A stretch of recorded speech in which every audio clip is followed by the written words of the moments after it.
Welcome to Zoom. Enter your meeting ID followed by pound.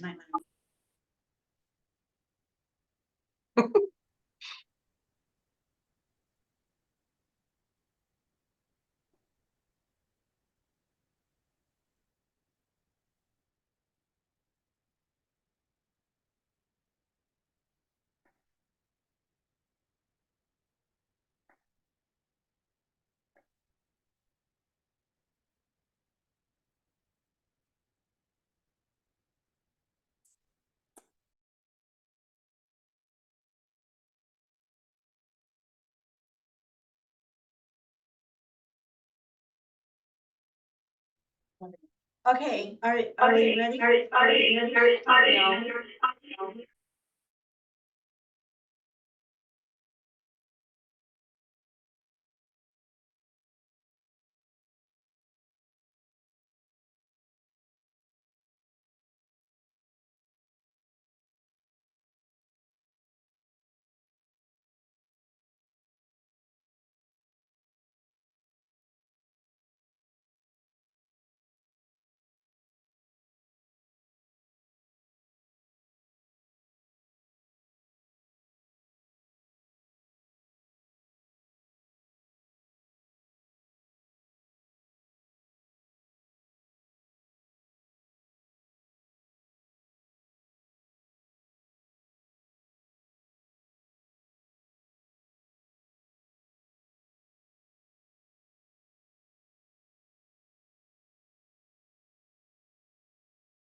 Yay.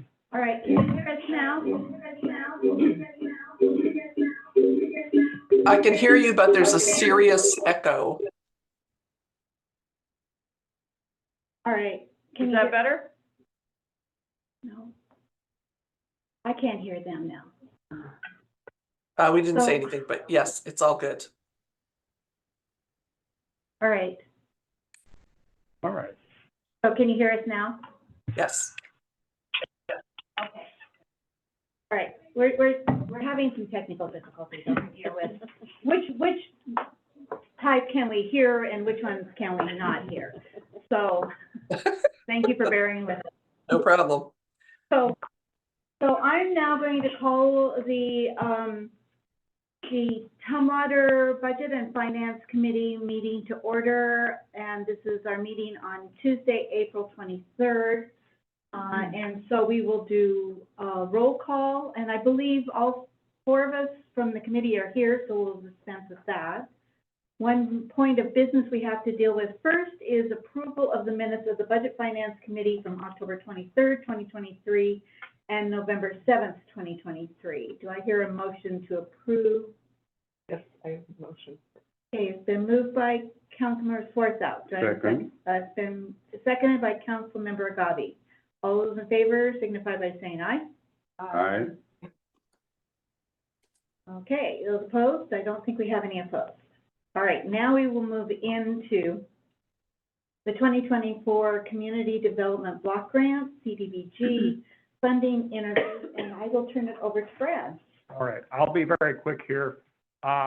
This is our 2024 Community Development Block Grant interviews for the process. We have 10 interviews today. We'll be doing 4 of the housing capital project interviews first. Each of the interviews will be 10 minutes exactly, so we can accommodate everybody. Then we'll be switching at 10:45 to the public services project interviews. There will be 6 of those. And then at 11:45, we'll be asking the Budget and Finance Committee members to start discussions on a recommendation to give to the council at their May 7th meeting. So my proposal is we start with the first interview. And that is Homes First. Awesome. Thank you so much for interviewing us today and accepting our CDBG application. For those who don't know Homes First already, we're a 34-year-old nonprofit housing provider. We buy and rehab pre-existing homes primarily, and then rent them out to very, very low income people. More than 80% of our tenants live at 30% or less of area median income. We found this to be an effective and an environmentally friendly way to provide more housing throughout our communities. So we have homes in Lacey, Olympia, Tumwater, and in Shelton. I'd first like to just introduce the other two people who are here with me today. Nate Mazuka joined Homes First in January of this year. He's our new Resource Development Director. And Sylvie McGee is our contracted grant writer, and she's here because she did the fine work of writing this application. So our application today is asking for support from the city of Tumwater to help us do some much needed rehab to an Oxford House that we purchased in 2023. If you don't know Oxford House International, it is a clean and sober program. This is our 6th Oxford House. We actually have a total of 7 Oxford houses in our portfolio. So we buy the home, we rehab it, and then we work with the program, Oxford House International, for them to bring in the tenants and manage the program. They have a very high success rate for people who live in the clean and sober environment. Many of those folks are coming from incarceration or from a rehab, and they have very low incomes, if they have any income at all. And the program helps support them while they reestablish their life and move forward with trying to become part of their community again. So we are asking, we got a really super amazing deal. Someone came to us and said, I already own an Oxford House. I want to sell it, and I would like to sell it to Homes First. Knowing that selling it to us means it will remain affordable forever. It is on Cleveland Avenue in Tumwater. However, as often happens with good-hearted community members who are trying to provide this kind of service in a community, she kept the rent so low that she didn't have a lot of money to invest in the upkeep of the home. So we went in, we said, absolutely, we'll buy the home. She gave us an amazing deal under market rate. So she sold us a 5-bedroom, 2-bath home for $300,000. Also in 2023, we bought a 5-bedroom, 2-bath house in Lacey that cost us $725,000. So considerably more expensive, but it was also turnkey. So it was ready for people just to move in. So what has happened now is that we're going back and looking at all the things that need to happen to bring it up to a better standard of living, replacing the hot water heater. We also have floors that are old, carpets that need to be replaced. Many of the kitchen cabinets are damaged. Now, can they live with all of these things the way they are? Yes, they have been living with them that way. Is that how we want our tenants to live? No, that's not how we want our community members to be living. So we would like to bring this up to a better standard so that it will last another 30 years. And that is our intention, is to bring homes up to the highest standard as possible. We also need to do some roof work on it because another one of our initiatives has been adding solar panels to our low-income homes. So right now we have 11 homes in Thurston County with solar panels, and we've had a great success now getting funding to do solar panels, and we'd like to do that with this home as well. With I think it's 5 bedrooms, but there's 8 men sharing the home. And we think that's a really great investment in reducing their costs and making this home more environmentally friendly. So that's the overview, and I'd be happy to take any questions. Any questions?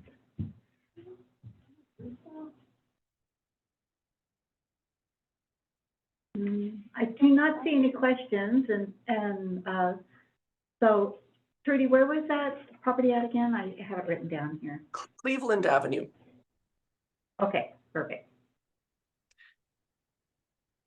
All right, I don't think anyone has any questions, so thank you very much, Trudy. Thank you. And we appreciate your support. We've had a great relationship with the city of Tumwater. And I have a meeting this week with Brad to talk more about housing and your initiatives to improve the housing situation in Tumwater for low-income people. So thank you so much. Great, thank you. All right, next up, at 10:15, we have a little bit of time yet, is Rebuilding Together. I do not believe that they're. They are supposed to be in person and they have yet to arrive. Okay. All right. So we're a little ahead of schedule. So for the council members, I just want to explain that for all of the applications we received, both pots of money, there were more requests than available funds. So as we're going through this process, I've included at the very end of your packet a ranking form. It's an Excel spreadsheet that I think we'll use at the end to sort of go through this and try to equalize funding depending on your preferences and what you've been hearing. From the staff recommendation, we reviewed the applications. We didn't go into depth to evaluate them, but we didn't see any fatal flaws in any of them. So it's really, I think, up to your decision and your recommendation how you want to proceed with that.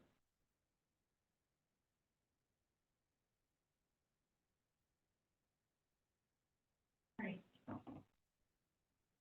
So if we do not,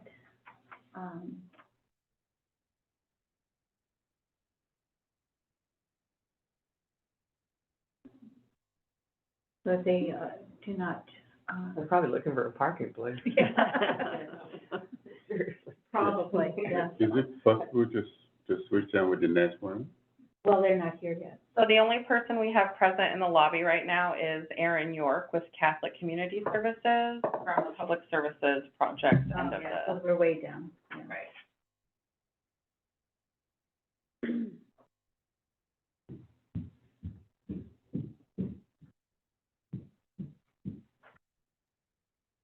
We have a moment. I'm going to go grab a glass of water. So I'm going to turn camera off, but I'll be right back. Absolutely. All right.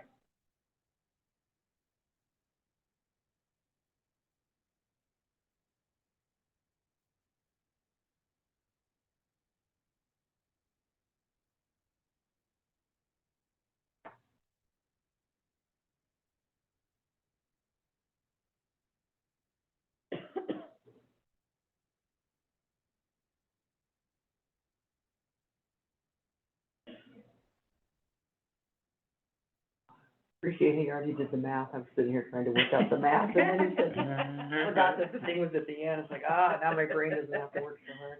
So, but I do like the challenge of figuring out percentages. Yes, yeah. You know Brad. What am I thinking? Yeah, of course he's aware. So, So my challenge is finding that document. it's clear, and like, it's part of our packet when you go into the council packet. Oh, well, yeah. Peter. We're going to skip ahead one Okay. to Like on page 176. Southbound Habitat for Humanity. They'll do two, and then we'll come back to Rebuilding Together. Perfect.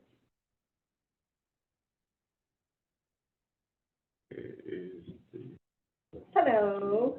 You can grab these two seats here. Okay, perfect. So this is our 1025 and our 1035. Okay. So, Greg, Laura, and Tanya Moak. Tanya. Is that correct? Brittany, you can probably close that door. So Michael, we're moving ahead to the slots 3 and 4. We'll come back to 2 when we get here. You guys found a parking spot. We did, but. We normally, that's what happened to the people before you, they're still circling the block. Parking here before. Oh, I know, everybody's back to work. Well, that's good. That's a good thing. Yeah. Yeah. So I guess, you know, we can probably make introductions. So, Michael, do you want to start introductions?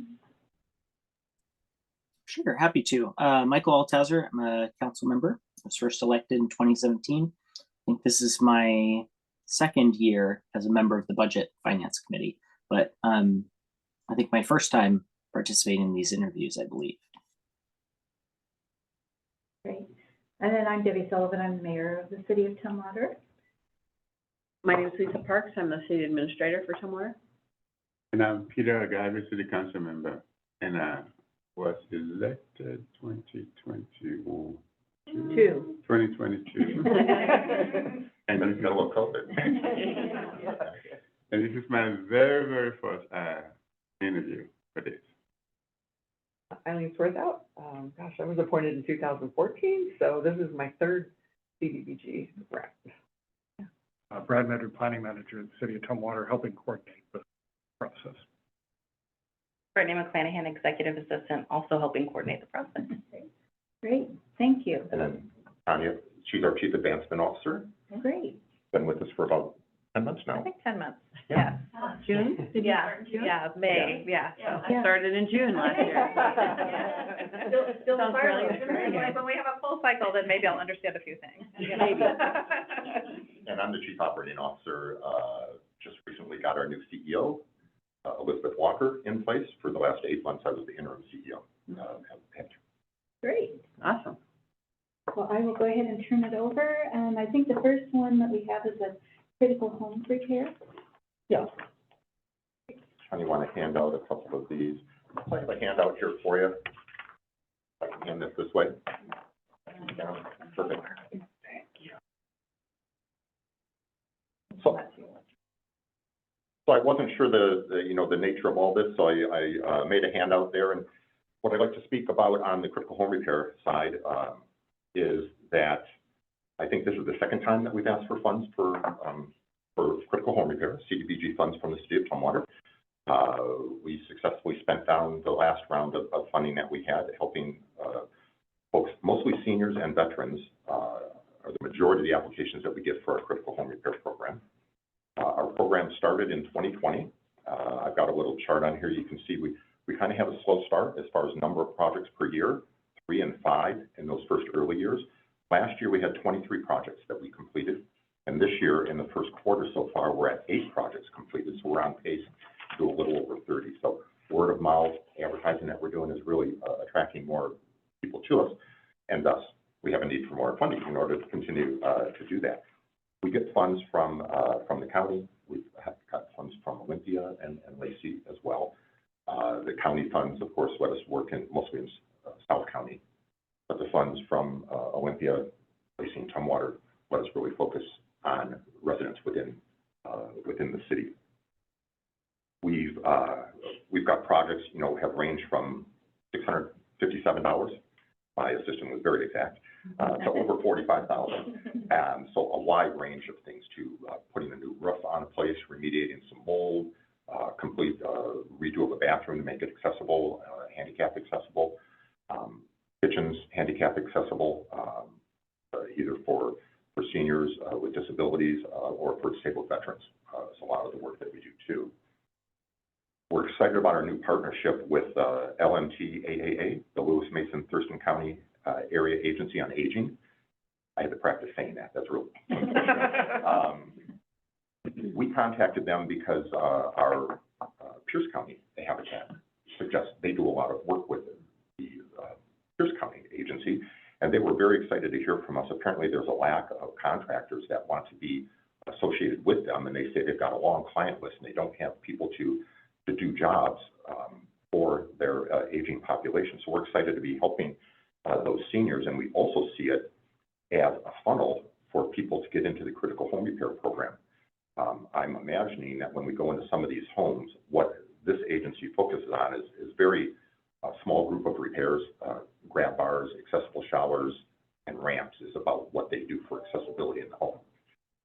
Our help is broader, and I imagine that we're going to find some homes that we go into there where we can suggest people apply for a critical home repair, and we'll be able to take care of other needs that they have that the Medicare money, Medicaid money does not pay for. So we're excited about that relationship that we're developing with them. And we're excited to have this opportunity to get some more funding so that we can continue to help people in Tumwater. Great. Any questions? Well, we've got the rebuilding together, so I was just curious how, that interfaces, with what your program is and who you serve compared to them and that's it. well, we go and we have tug of wars with them and. Yeah. like- Well, I know Well, I mean, Mayor Peace on that, so We've, yeah. we've got a good relationship with them. We refer people back and forth. We have funding at different times, oftentimes, different amounts of funding. Some of the larger jobs, in the past few years that they haven't had funding for, they've referred to us. And we referred, our programs are a little bit different. With a lot of the grant money that we use, there's requirements that take 3 to 4 weeks to be processed and get approval for before we can move on a job. I know your grant funding is administered by the county, and there's approval processes in place. Normally Alex handles those, and that Rebuilding Together is able to move quickly with their volunteer team, and they're able to move quickly on like smaller projects. Somebody just needs some grab bars in their house. You know, for us to approve that job and to get it done, it's a process. Rebuilding Together can say, hey, we'll go out on Saturday with some volunteers and put those in for you. So our average repair cost is about $6,800, as it says here. Rebuilding Together touches more people, but their average spend on a repair, the things that they do are, they do ramps and they do a lot of smaller items like grab bars and things like that. Their average spend is substantially lower. They don't have the funding that we do to like do a $20,000 bathroom remodel or put on an $18,000 roof for somebody to remediate some mold from a leaky roof. And we have that little bit larger funding scale. So we kind of serve the same group of people, low income, but a little bit different needs. So again, it's a great relationship with them, and hopefully that continues. Yes, make sure you guys aren't competing, but it sounds like, yeah, there's a real cooperation there. There really so, is. yeah. There is. Yeah. There is. They call us for the complex projects. Yeah. And we say, hey, we have this one, could you do this? And so it works out really well. Because you already have the team, right? The team in place that does this work. Okay. We have people on staff. Right. Yes. Yeah. So a little bit different there. And then we also work with volunteers, the same volunteers that can come out and help on our home builds and that, also volunteer for critical home repair. And we can pull people and flex them from our construction team when we need more staff with our critical home repair employee. And likewise, a critical home repair manager can also work on a construction site if he's not occupied on a job for that day with an assessment. We have the staff to flex back and forth. So do you get a lot of requests for Tumwater residents? Well, you know, we get more requests from South County, and it is a little bit more of a challenge to get people within the city limits of Tumwater and Lacey.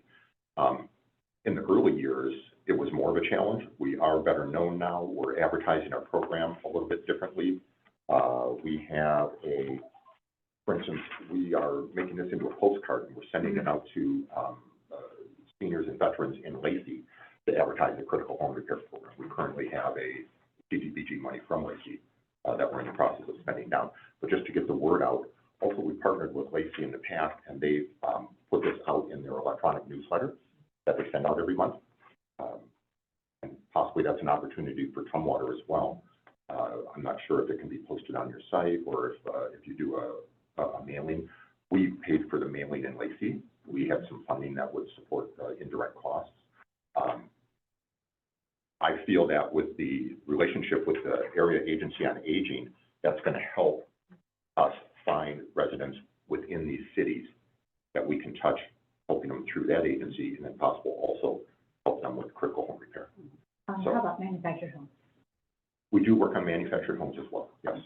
Our requirements are pretty straightforward. You have to be under 80% AMI. You have to own your home. We don't want to do work for a landlord to fix up a home. So you have to own your home and meet that income requirement. And other than that, we're open to the type of residents you are. We have several senior manufactured home parks. Yes. Well, one of the last Tumwater jobs that we did, we just completed in January, was for I think her first name, but Miss Manning, who is over off of Trosper Road, and she's in a manufactured home park. And we did a complete remodel for accessibility on her bathroom, other electrical repairs, plumbing repairs. It was actually our most expensive job to date. That was the one that was close to $45,000. And she's a veteran. And we also have some veteran funding that we get through Habitat for Humanity. We partner with Lowe's, we partner with Repair Corps, which is Home Depot sponsored, and they have funding specifically to help veterans. We combine those funds, they're small buckets of money, and we combine those with money like the Tumwater CDBG money to complete a job where we get maybe $5,000 a job from the veteran fund. And then we can cover the rest of it with funds like this to complete the jobs for those veterans. One other option for getting the word out is, and I know this because our code enforcement staff has actually done this, coordinated with Habitat for Humanity, is basically our building department and our code enforcement staff people, if they're aware of the program and have contact information and or a postcard to hand out or whatever, they coordinated, our code enforcement officers coordinated with a person who was having a separate issue, but there were home repairs that were necessary, and it was a veteran and an elderly couple, so Yes. I think they actually coordinated with. Amanda, our construction coordinator, made contact with code enforcement about 6 or 8 months ago. Yeah, and has that contact information. Yep. My job as the heavy is to encourage you to move to the next interview. We are, we are ready to Yeah, move well, forward. you know, and I'm trying to talk fast. I know we have a limited amount of time, so, you know, I'm talking a little bit faster than, you know, the casual You talk, I'll conversation. pass up. Okay. So the townhomes and the, I'm not sure whether you're referring to this as a buy-down fund, I call it down payment assistance. So that's why I put it at the top of it. So the request is for $560,000. We're excited that we're building in our tuition development. We're on 73rd and Henderson now. We're building the first 4 homes there, and we've got our application in for final plot approval, and I think we've got a few more things to wrap up with that, and we'll go on to continuing to build the 14 homes in phase 1. So this request is for down payment assistance for phase 1. We do have other funding in place that's helping to build these homes, but there's still a significant gap between cost of building these homes, the appraised value of the homes, and what our low-income homeowners can afford as a mortgage. And that's why we're applying again for some down payment assistance to help close that gap. Across 14 homes, this is $40,000 per home in down payment assistance. This type of funding is what allows us to have the capital to build these homes more quickly, so that we can build multiple homes at a time and don't have to wait until one small group of homes goes to closing to get the funds to then buy the lumber and complete with another home. The more money that we can get at closing on these, the faster we can proceed, build these homes, and continue to build developments like this. So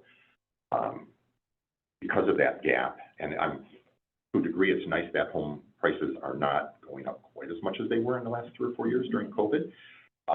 With those rising prices, it just really exacerbates that spread between what our home buyers can afford and what the appraised value is in the house, and that's the funds that we have to cover.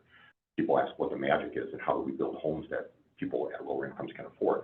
So, well, the magic is that we subsidize the price of the homes. We don't just magically able to build a home for only $150,000. I've had people actually call and say, "Can I get your plans? How do you do that? I want to build low-income homes." It's like, that's not the reason that for-profit organization things don't do it, is because they're not in business to subsidize the price of the homes and take a loss on the home. But, you know, with the funding that we're able to get to provide these affordable homes, that allows us to keep this process going. And, you know, something exciting that's going on now that construction world is open back up, and that this May, we're having a women's build. The second and third week of May, we're going to have over 200 women out on the site there helping to work on these 4 homes, putting up siding, doing interior work. This is something that we did pre-COVID and then kind of got put on pause and during those restricted times. So we're excited to have that back in place. The rest of that is on there. Questions? When the funds, isn't there like a time frame that the funds have to be used? So I'm just wondering about like the timing, when you're talking about closing, how quickly are how quickly are you able to build the homes and be able to? There are timelines on these funds, and some of them are extendable, and some of them aren't. So the first 14 homes, phase one that's going in right now. We have 4 homes started that are framed in with roofs going on right now. When we get final plot approval on the remaining of the subdivision, we'll be building the next 10 down that side of the street, the 14 of them on phase one. And then we'll be doing construction on those. These first 4 homes should be closing in September, October timeframe is what we're anticipating. And then the rest of them will fall in line in a few months there'll be about a 3-month stagger, and then 3 or 4 homes a month will close after that.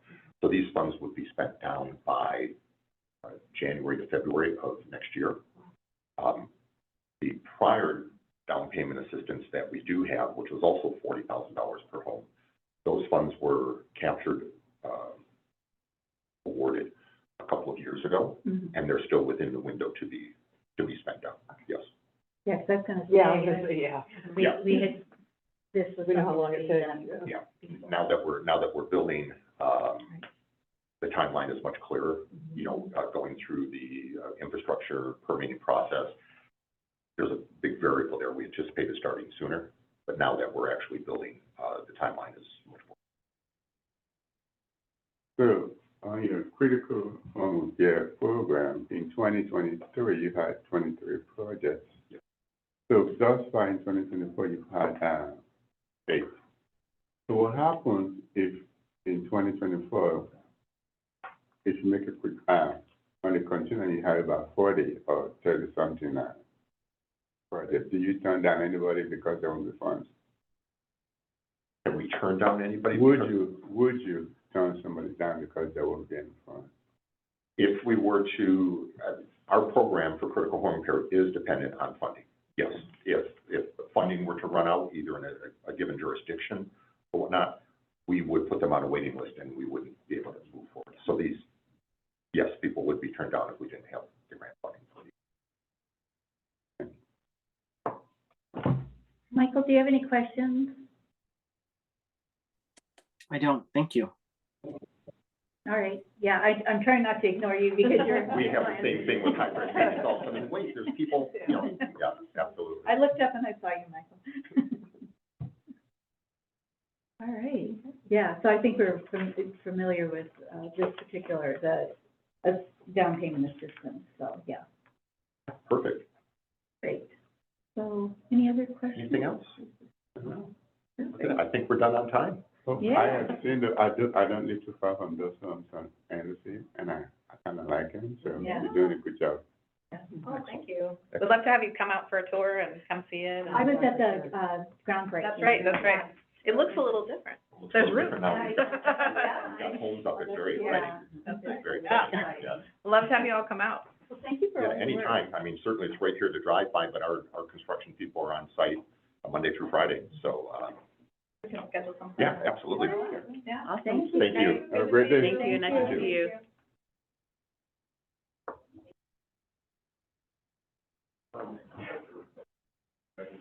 All right. Council members, I also want to draw your attention that Alex and Sharif are from the Thurston Housing Office are here as well. They're helping us manage the process. And if you have any questions as we get into the discussions, they'll be available. So we have our 1055 here, but we do not have, Let's go 10:55 then. okay, I'll grab Erin York with the community kitchen.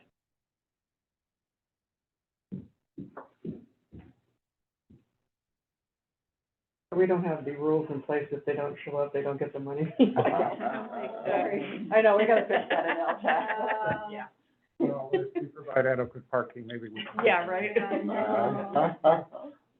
Library. I like spring, but pollen The needs to pollen go. is, oh, I agree. Oh, Sticking yeah. in my throat.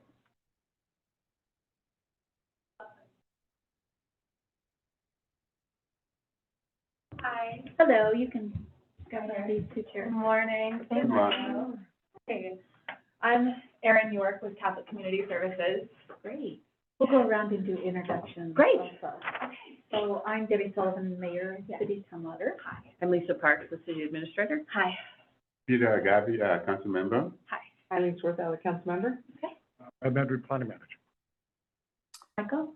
Michael Althauser, I'm council member. And Brittany McClanahan, Executive Assistant. Thank you for everything. Great. Well, welcome. Thank you very much. So we just have like a, what, 15-minute period of time? 10 minutes. Dan, all righty. Dan. Well, should I just launch in? Launch in. All right, here I go. I brought some material if you'd like to take a look, just some numbers from our program called the Community Kitchen. But to start, thank you so much, Mayor Sullivan and council members, for having me here today to talk about this in person. I'm Erin York, as I mentioned. I'm the Director of Operations for Catholic Community Services here in Thurston County. All of you probably know this, but Catholic Community Services provides services throughout Western Washington to the most vulnerable people in our communities. We do things like emergency shelter, permanent supportive housing, substance use disorder treatment, and meal programs like the one I'm going to talk about today. So we've applied for the 2024-25 CDBG Public Service Funds for the Community Kitchen. Community Kitchen's a very low barrier, easy to access meal program. It's physically located in downtown Olympia. It's one of the largest meal programs in the area. In 2022-2023, we served 110,639 meals just in that year, program-wide. These are to-go style meals that we provide to anybody who shows up. So kids, seniors, veterans, people experiencing homelessness, people who are considered to be working poor. This is Monday through Saturday. We do lunch and dinner. Staffing structure, there's 2.5 FTEs that spread out over 3 people, but the program is truly supported by volunteers. An example of that is the South Sound Foursquare Church. It's here in Tumwater. They come out and do dinner service on the 4th Tuesday of every month. It's a very low barrier program. We want it to be extremely easy to access. The only data point that we are tracking is where people report that they slept the night before. So that is what we use to determine that we project we're going to serve 1,196 meals to people who stay in Tumwater this coming fiscal year. Cost per meal is $2.65, hence our ask in our application for $3,169.40 to support the work being done specifically serving people who live in Tumwater through the Community Kitchen. We believe that by serving these meals, we're continuing to meet a growing demand in our community for nutritious warm meals. We're helping children be ready for school, adults be ready for work, and we're reducing illness that results from poor nutrition. With the funding, we can continue to ensure that people living in South Thurston have access to these meals throughout the week.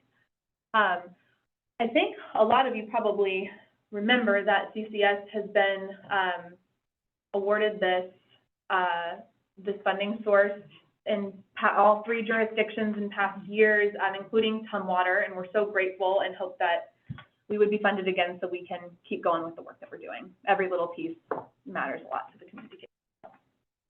Yeah, that's my spiel, and I'm happy to answer any questions. Any questions? I like how you dialed it into, how, 40 cents. Down to the penny. Mm-hmm. Wanted to be accurate. The charts that I gave you are just, meal counts for the first 2 quarters of this fiscal year. I'm always just astounded at the total meal count numbers, and then broke it out to just Tumwater for you guys to see. I knew you probably said this. Can I This is ask the one about that's the- like downtown. Sorry, This is I didn't. checking on the facility. It's the one downtown, right? Yes, it's on Fifth Avenue. It's co-located with Salvation Army. Right, okay. Mhm. Okay, Yep. thank you. All right, Michael.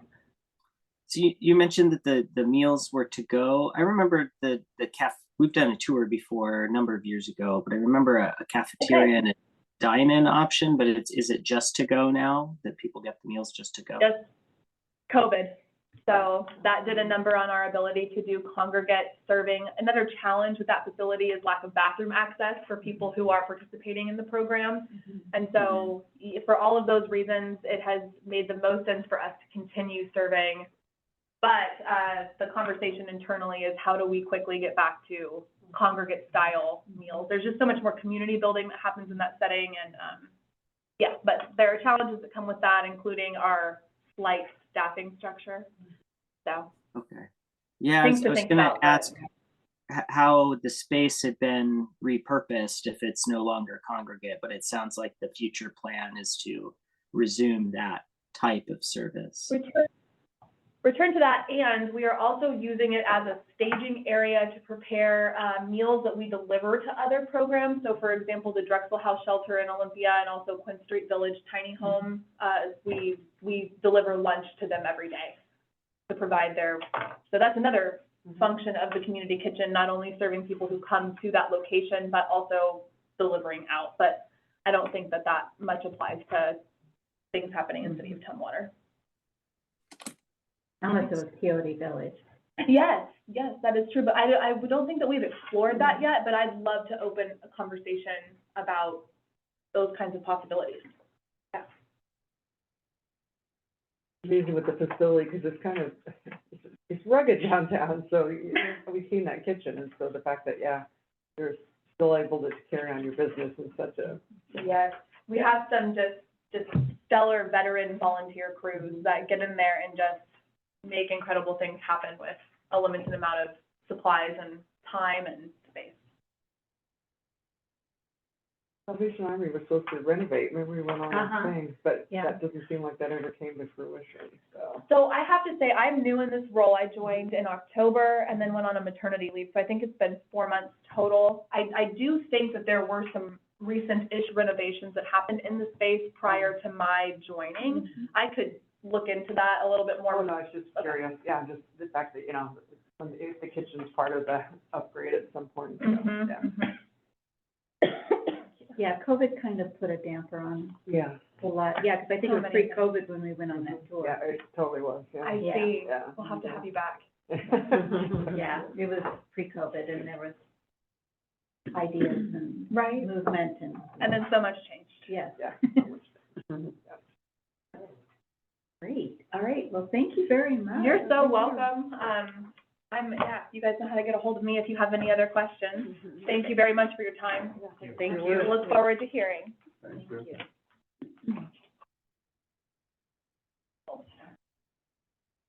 All right, quick in and out. Yeah, love it. Have a good day, guys. You too.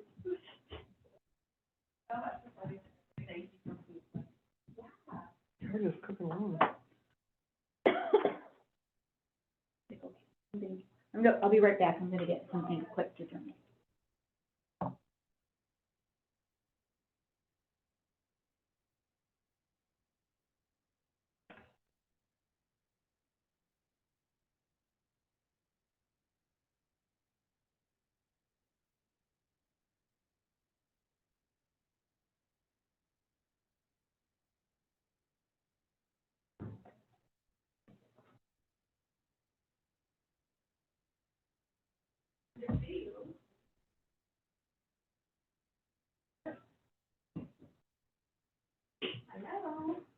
Hi,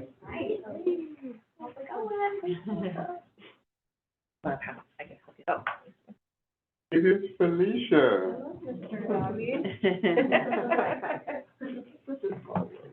Yeah, I saw Felicia smiling, All right, thank you. smiling for days.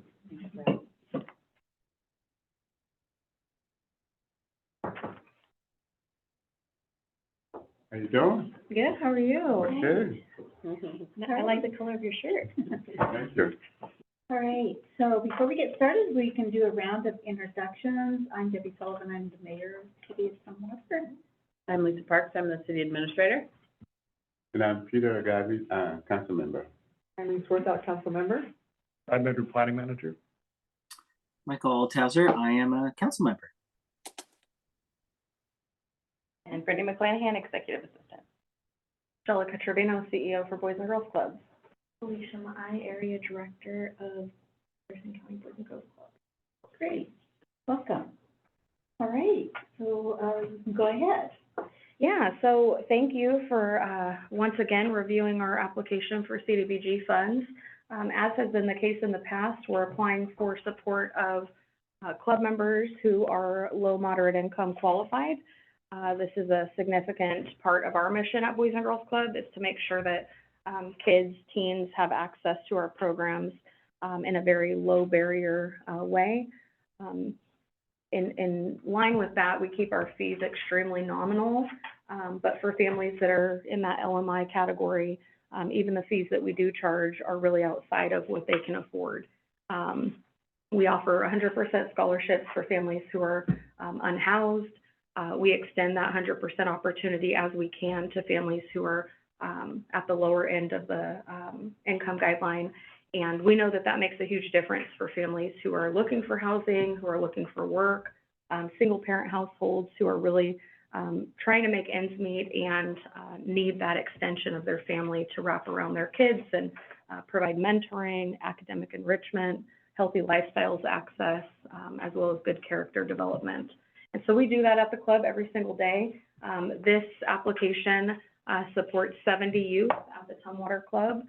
That makes up 27% of the total membership that we saw in Tumwater last year. We actually have 38% of our kids at Tumwater who qualify for a scholarship and receive that on an annual basis. Tumwater School District serves about 34% of kids who qualify for free and reduced lunch. And so we know we're a little bit higher than that and looking to grow that number even more. Kids that are outside of the LMI category have access to lots of enrichment activities. The kids that we focus mostly to serve really don't. And so that's our application. And you all have been supportive in the past and have allowed us to extend additional scholarship resources to families who really struggle at that lower end of the income spectrum. And I wanted Felicia to have an opportunity to kind of share, as I said, the funds will allow us to extend further scholarship dollars. And this grant has allowed us to do that in the past. And Felicia works directly with those families who are recipients of those resources.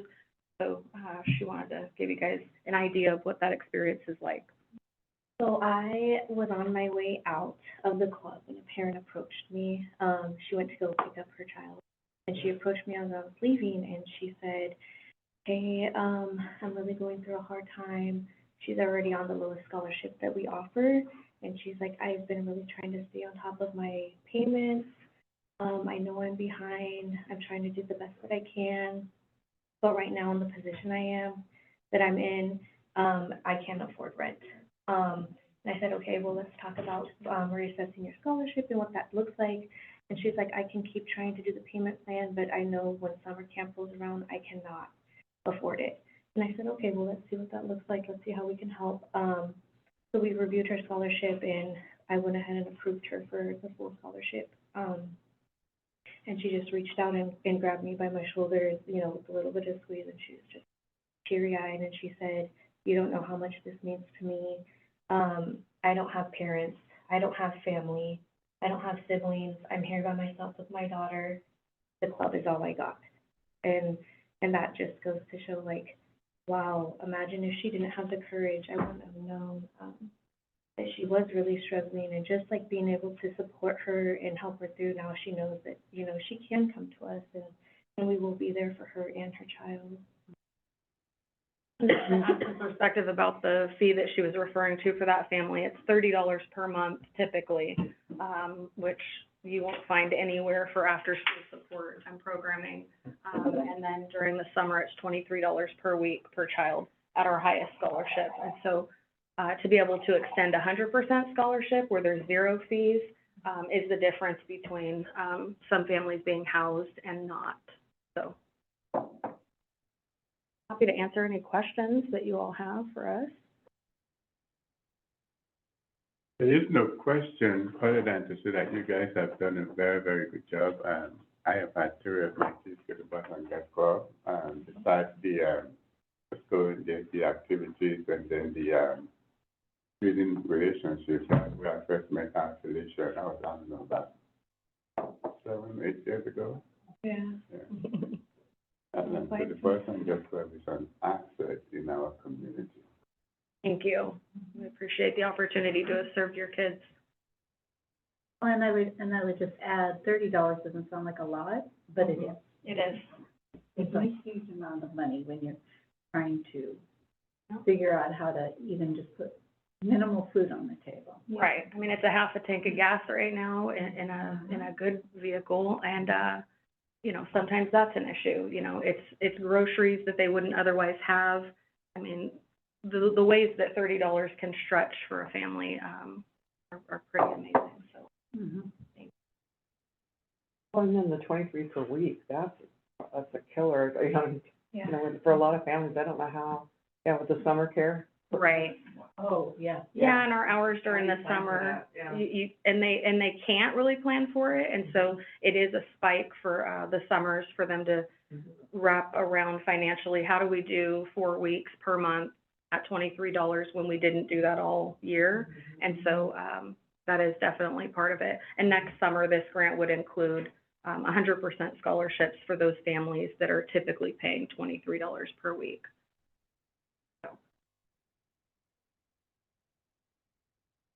Any questions? Michael, did you have any questions? So I'll just disclose, I was a single mom for a really long time, so I get it. We appreciate the attention that Tumwater has paid to our kids who really need support most. And we know that you all look through a different lens, and some of you experience what they experience, and so we're just grateful and feel very supported, and we know that the kids in our community are safer because of you guys, so. On your income too, I was looking at between donations and special events, I mean, you guys have to hustle, so. We're hustling all the time. 70% comes from events and Yes. donations. So. Yeah, and this year it's 75% comes from fundraising efforts. And so any way that we can supplement scholarships to make sure that the kids who need it most are in our buildings receiving that mentoring, it's a huge deal. But the work is never over, you know. There are still kids that are unserved in Thurston County and who need mentoring and daily access to programs. And so we're working on it. And you'll see in the annual report, we grew by 450 youth last year. And so we're, you know, recovering from COVID, and that growth trend I expect to continue. So in terms of, when my kids went there was transportation from the elementary school to Bus and Gate. You guys still have that? We do still have that, but transportation in Tumwater and then also one of the other larger districts has not fully recovered, and so we don't have as many spots as we once had on the buses, and we are reliant on them just based on our location here. So working with the school district to find ways to partner and serve kids more deeply with the transportation issue continuing to be a piece. But we do have transportation from every elementary school in Tumwater, so, yeah. Awesome. Thank you. Thank you all for having us. We appreciate it. See you, Felicia. Bye. Guys, have a good week. You too. Take care. Very, very good program.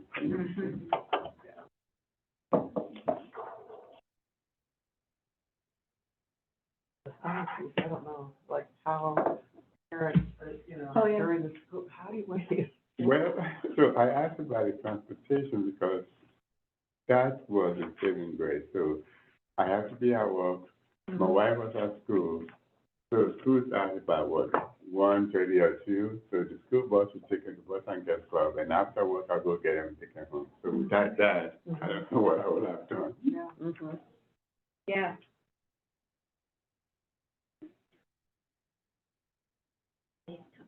And they do homework for them.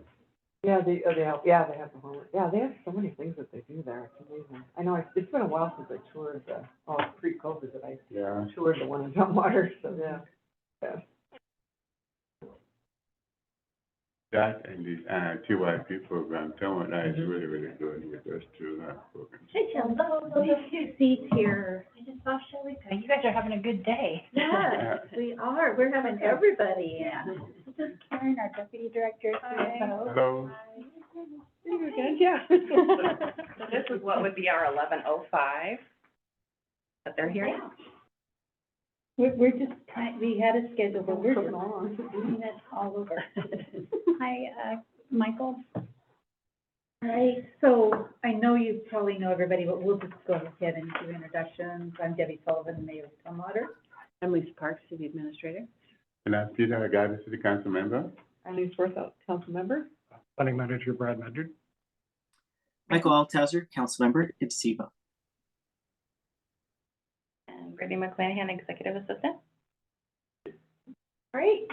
turn it over to you. Oh, I thought you might have questions. Oh, no, go ahead. Okay. Well, Shelley Willis, Family Education Support Services. And I'm Karen Oseguera. I'm with Family Education and Support Services. And we're talking about the peer recovery specialist. This is a program that we're super proud of because it makes a really big impact on a very vulnerable population. It provides a peer recovery specialist to case manage folks who are struggling. We are in Tumwater, just down the street, and we are right next door to the community service office, TANF welfare office, and downstairs of CPS. So just by living in that building, we see a lot of families struggling. But we also work closely with the police department, and on occasion there'll be families you may know who are homeless at Walmart or around the community, and they call us and say, what can you do for them? We send our peer recovery specialists and try to engage folks into services. We serve people in Tumwater, but also across Thurston County, and our goal is just to stabilize and ensure that parents who have needs are in the best place possible to raise the kids in their care. We're asking for funds to help us serve 50 families in the next year, and this was a very successful program that was funded under TST, piloted under TST, and went for a few years, and then they shifted their funding priorities. So we really would love to see it sustained. Great. Any questions? When I was thinking about recovery, I was thinking about a different kind of recovery. But what's the peer, what's that, and how does that, the title work with? It's both mental health and SED, substance abuse. Oh, And okay. that's the majority of who we see when we're working with homeless or houseless families.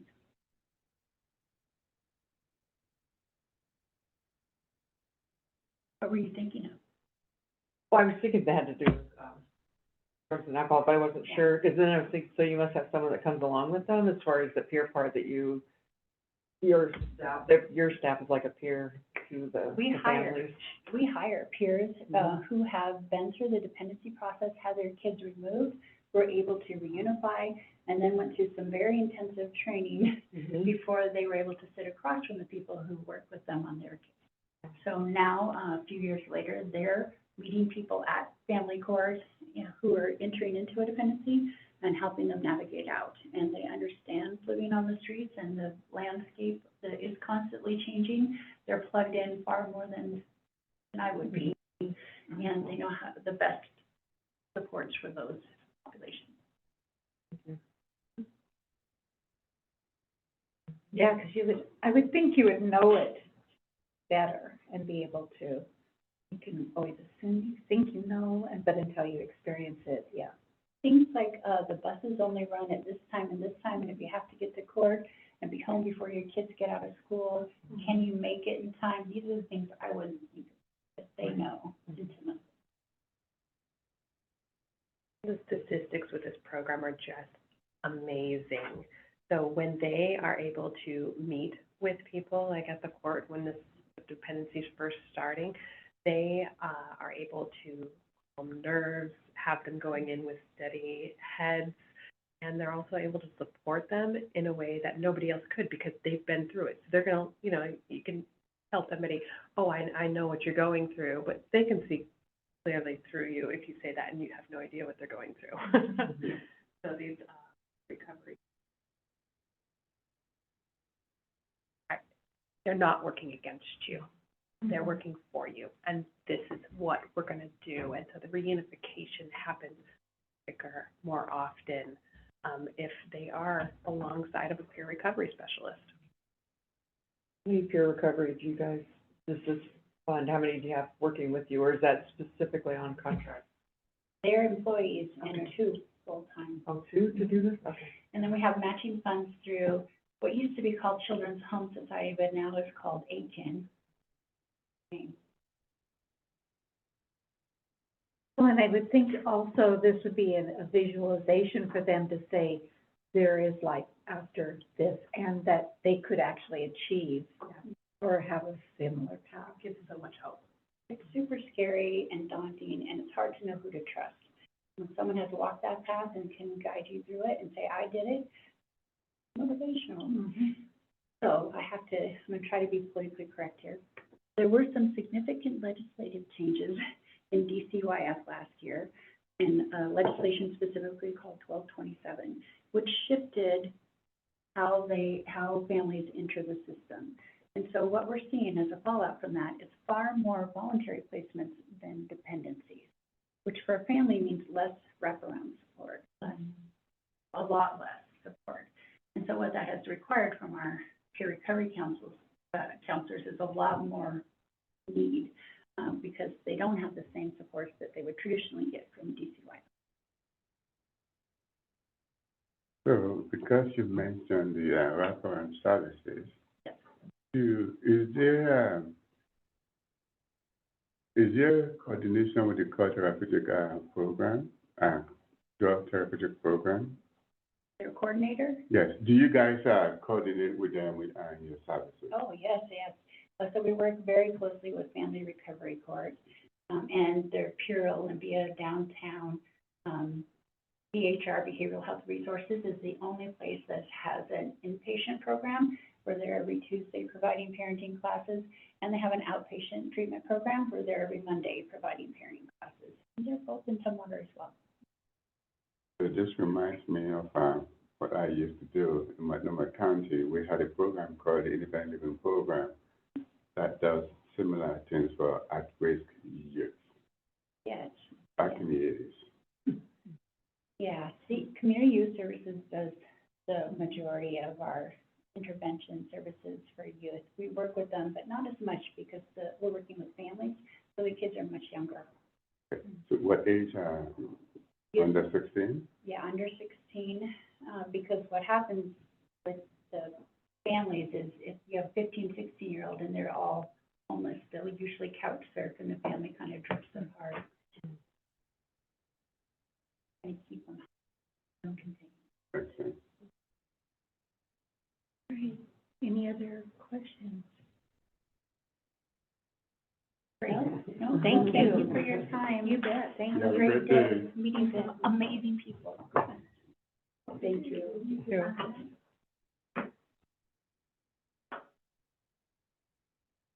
Nice to meet you.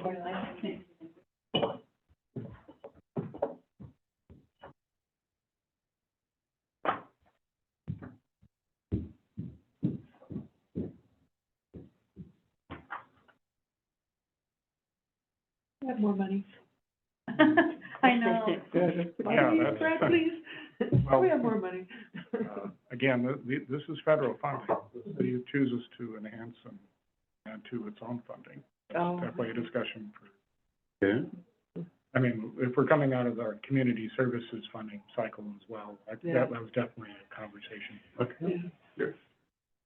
We definitely need more. More. Yeah, the need is always. Yeah. I think it's just great that there are these people and organizations providing the services that, local governments can't be an expert in everything, but we certainly can leverage and support and align ourselves with other organizations who can. Exactly, yeah. Nobody else out there right now? Our 1115 is here, but they are waiting on one more individual, Okay. so I told her just to come on back when he arrives. We want to try and reach out to Rebuild and see if, I can do that. Yeah, do you have yeah, it looks like the phone number is the same as that for Habitat for Humanity. Well, it was on their application. That was Okay. the issue. The issue, they have the same contact person and the same phone number. Oh, as the Habitat?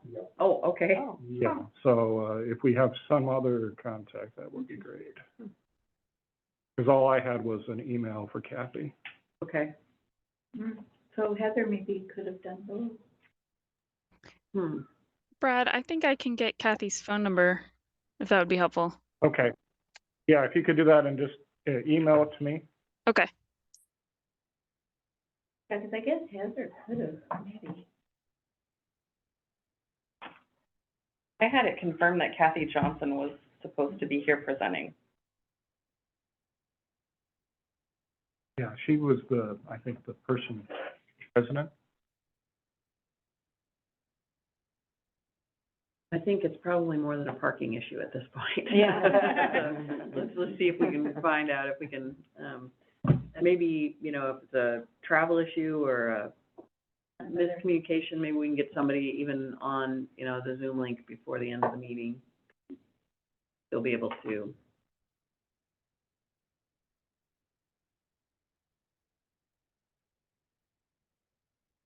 This one that he's part of, or is that a different organization? Yeah, rebuilding together, yeah. Volunteers for it. Mm-hmm. Mm-hmm.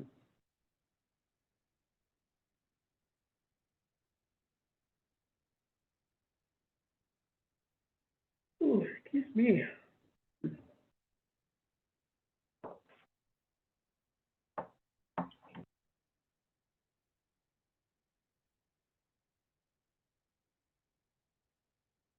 We've got 2 new applicants, so with FES and then with, Right. let's see, yeah, with the food bank. So, but, yeah, because FES hasn't been here for a while, so, but, yeah, the food bank's new, so it kind of throws everything, the numbers off a little bit, so, yeah. Well, there's always way more need than dollars. For sure, yeah. Well, no, and, yeah, and you're looking at trying to keep, you know, how much we gave before, and you're like, yeah, so. Mm-hmm. 2 new requests in there, fix it. Not that it shouldn't apply, but anyway, I'm just talking about math. You can go ahead and take these 2 seats. Hello, hello. Hello. Hey. Hello.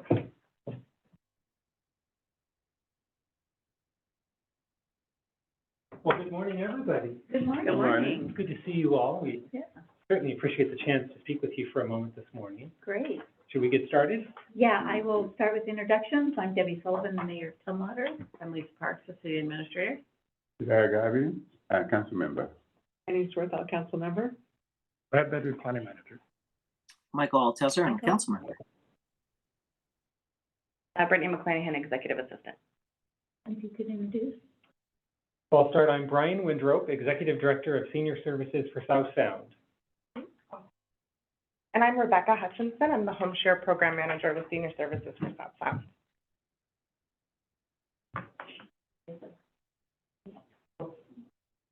Jump right in. Okay. Well, thanks again for the opportunity to be with you here this morning on this beautiful day.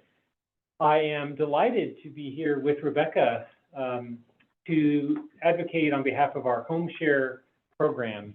And what I would like to do with you is just to highlight what we all know to be the crisis in our community around housing generally, we know that, but senior housing in particular. As a senior serving organization, that's our focus, of course. And the thing that I know some of your colleagues on the council have looked into pretty deeply is the concern with people living in mobile home parks in our community in Tumwater. And the thing that I like to emphasize about the concern with seniors is that they are the population, they are your constituents who are least able to change their living situation, right? They're, any one of us, assuming that the rest of us are still working here, they have worked all their lives. They have now reached the nice retirement age that we will be someday, if you're not already there. And they're 80 years old. They're not going out to get another job. They're not going out to get a second job. A lot of the attitudes we have as Americans, I think, about housing are outdated, and they include those sort of notions like, oh, well, just go get a job. Well, that doesn't apply to people who are elderly. And so when they're, as you know, when the rent goes up on their mobile home parks, they are already in the most affordable housing in our community. There is literally nowhere else for them to go. And Rebecca can speak to that more personally. A story she hears all the time doing the work of home share. So home share is not the solution to that problem. It is one of many solutions to that problem, right? We know that. And it does not only what it does to provide housing, but our organization has adopted a theme this year, and I handed out a newsletter, just our most recent newsletter. It's an unusual step. I've spoken with Lisa about it, that we have identified isolation and loneliness as being, like the Surgeon General of our country says, an epidemic in our communities. And we've all known this you know, through our lives, we know in our communities, for long term that you might have an aunt or an uncle or a parent or grandparent who was isolated and lonely. But it's the health impacts of that we've learned are rather profound. And so home share not only addresses a housing issue, but it's people living together by definition, right? So it keeps them from being alone. It addresses loneliness. And I think on the one page that we produced for you, the quote there, I think is about that for some people, the reason to do it is not only the extra income it might bring in, but they've lost their spouse. You know, they are alone now, and that's unpleasant for most people. And so it gives them companionship too. So we don't have much time, so I'll hand it over to Rebecca, but thank you for the chance to say what I said. So I wanted to talk quickly just about some of the highlights of our program and the important pieces. So we do vet all of our clients. So that includes a Washington State background check, as well as the sex offender registry, and we do require 3 personal references. Keeping our seniors safe is top priority for our program. We also, the heart of our program is really making sure that the people that we connect together are really compatible. We want to prevent the conflict before it occurs. And we do that through long interview processes with all of our clients. And so I spend at least an hour with each person asking them all kinds of questions about their life, their personality, their lifestyle choices, and what kinds of people that they like. We also encourage our clients to spend time really getting to know each other and confirming whether or not they are indeed compatible. And we do that through what we call conversation compatibility guides. And so anytime that we connect two people together, we do provide them with those documents, and they can kind of work through those together. And on those documents are a lot of those kind of hot button issues that a lot of us don't always like to talk about, or they can come off as kind of taboo, but super, super important to address those things before entering into a living arrangement together, just to make sure that you are compatible and there aren't hot button issues that are going to cause a lot of conflict in those arrangements. I also want to note that our program both creates and helps people to maintain their housing, which is huge. So the providers in our program are needing something in order to continue living at home independently and safely. And so this program is a really wonderful way to support people in doing that, while also creating safe and affordable housing for people who desperately need it. And last note that I really want to highlight about program operations is that these home share arrangements, the average home share arrangement is around $500 a month. That is by far the most affordable option in our community for housing. And so before I wrap up what I want to say, I did want to just talk a little bit about some of the matches that we've made and the connections that we've made in our program that have been highly successful. So I'll start with Judy and Emily, and names have been changed just to protect privacy. So Judy owns a property in Olympia, a beautiful property, and she found that as she was trying to maintain that property and walking on uneven ground, she was taking a lot of falls and having a hard time getting back up. And so while she was able to care for her home inside, she really needed help with outdoor space. I was able to connect her with Elizabeth, who is a local artist, and also had a lot of the same interests as Judy. So they both love cats, they both love reading, and they connected so well and became such good friends that Judy had a catio built on the tiny home that Elizabeth was going to be renting, so that her cats could have a safe place to be and not be confined just to the tiny home. They also have a shared bookshelf now that they both use. They put their books there and they can kind of discuss the books that they've been reading together. They've been together for a solid year now through the home share program, and that's been a really successful match. Another match that I wanted to highlight is Brenda and Bill, a married couple who actually own 2 homes and only lived in this home in Thurston County part-time, and really needed someone to help maintain that home when they were not there. At the same time, we had Jeff, who was a seeker in our program, who had safe and affordable housing, but his health was declining, and that resulted in amputations below his knee. His home was not ADA friendly, and so that space was no longer safe for him to navigate on his own. We connected Brenda and Bill and Jeff, and they consider each other family now. Brenda and Bill have even hired excuse me, housekeepers as things have gotten more difficult for Jeff as his health continues to decline. And Jeff was able to get a dog. which was huge for his mental health and really helped to relieve some of that isolation that he was feeling. And finally, I just wanted to tell you about Greg and Helen, which is a more recent match. Greg owns his own home in Lacey, and he didn't have any problem maintaining it, but he was greatly impacted by isolation and loneliness and really needed some companionship. At the same time, Helen was a seeker in our program, and she was actively homeless, living out of her car, and on top of that, extremely medically fragile. So she had her right shoulder, hip, and knee replaced and was on a pain pump and has a colostomy bag that she has to care for. Doing that in your car with no running water, no heat, no electricity is very dangerous and an awful situation to be in. Greg and Helen truly became wonderful friends, and Helen was not interested in companionship, honestly, when she joined the program. She was just desperate for affordable housing. But Greg has become a great friend of hers, and this quote is from him, that this really helps out his mental health. And Helen, when I spoke with her last, said that we're not married, but Greg is stuck with me. So thank you for taking the time to allow us to come share about the Home Share program. It is truly a wonderfully impactful program, and it's definitely an important piece of addressing the housing crisis in Thurston County.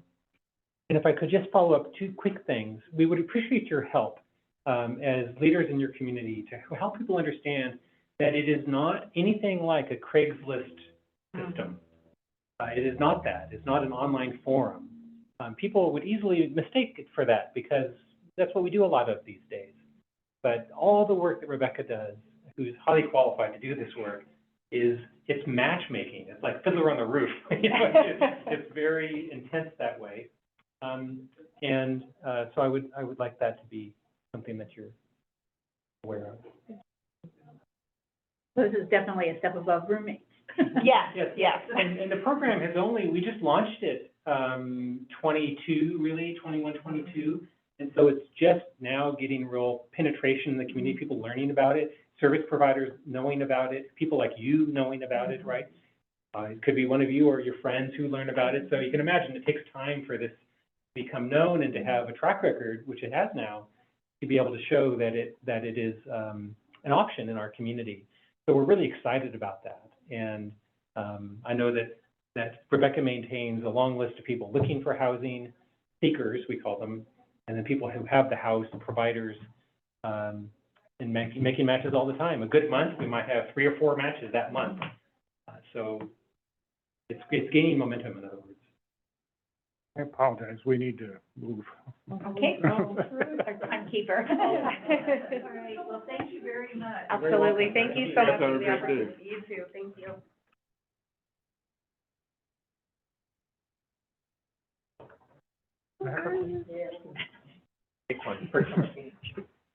So the money that we do, will that go to the seekers? Or who does the money go to that they're asking for? I'll try to answer that. Folks should ask that question. Yeah, because I was just thinking. I did almost point out that in the song Matchmaker, Matchmaker, at the end of the song, all the daughters decide to not go with the matchmaker's recommendation. But I didn't feel like I didn't want to, discredit the analogy. How do I do this? I wondered who the money. Okay. So I think we're ready for Kathy. Can you hear me? Some kind of deal. Oh, my God. Yes. Kathy, can you hear us? You just turned your volume off.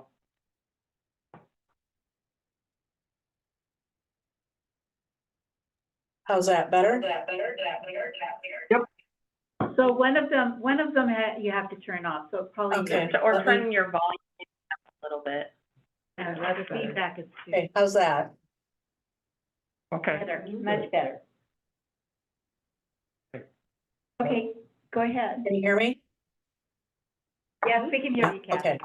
I can't hear you, so anyways. So sorry, I misunderstood the meeting time, so thank you for contacting me. So, Rebuilding Together, we've applied for $75,000 from the city of Tumwater and for CDBG funding of projects. I think all of you are pretty familiar with our organization and our mission. The funds would enable us to help more people in the city of Tumwater with ADA modifications and roofs and replacing water damaged flooring. Our number one need that we served last year was fixing water damaged flooring and plumbing. So we spent over $40,000 last year on plumbing repairs, believe it or not, throughout the county. And then obviously the other need that we serve is the safe and healthy homes. So that's the wheelchair ramps and the grab bars. And we're also modifying bathtubs now. So instead of having to spend $10,000 or $15,000 to gut a bathroom, we can now, using a company called Miracle Method for anywhere between $1,500 and $2,200, we can modify their bathtub so it becomes a walk-in unit. So we've been helping people who literally, they haven't had a shower in over 3 years because they couldn't get into their bathtub. So this is a life-changing program that we're able to offer people.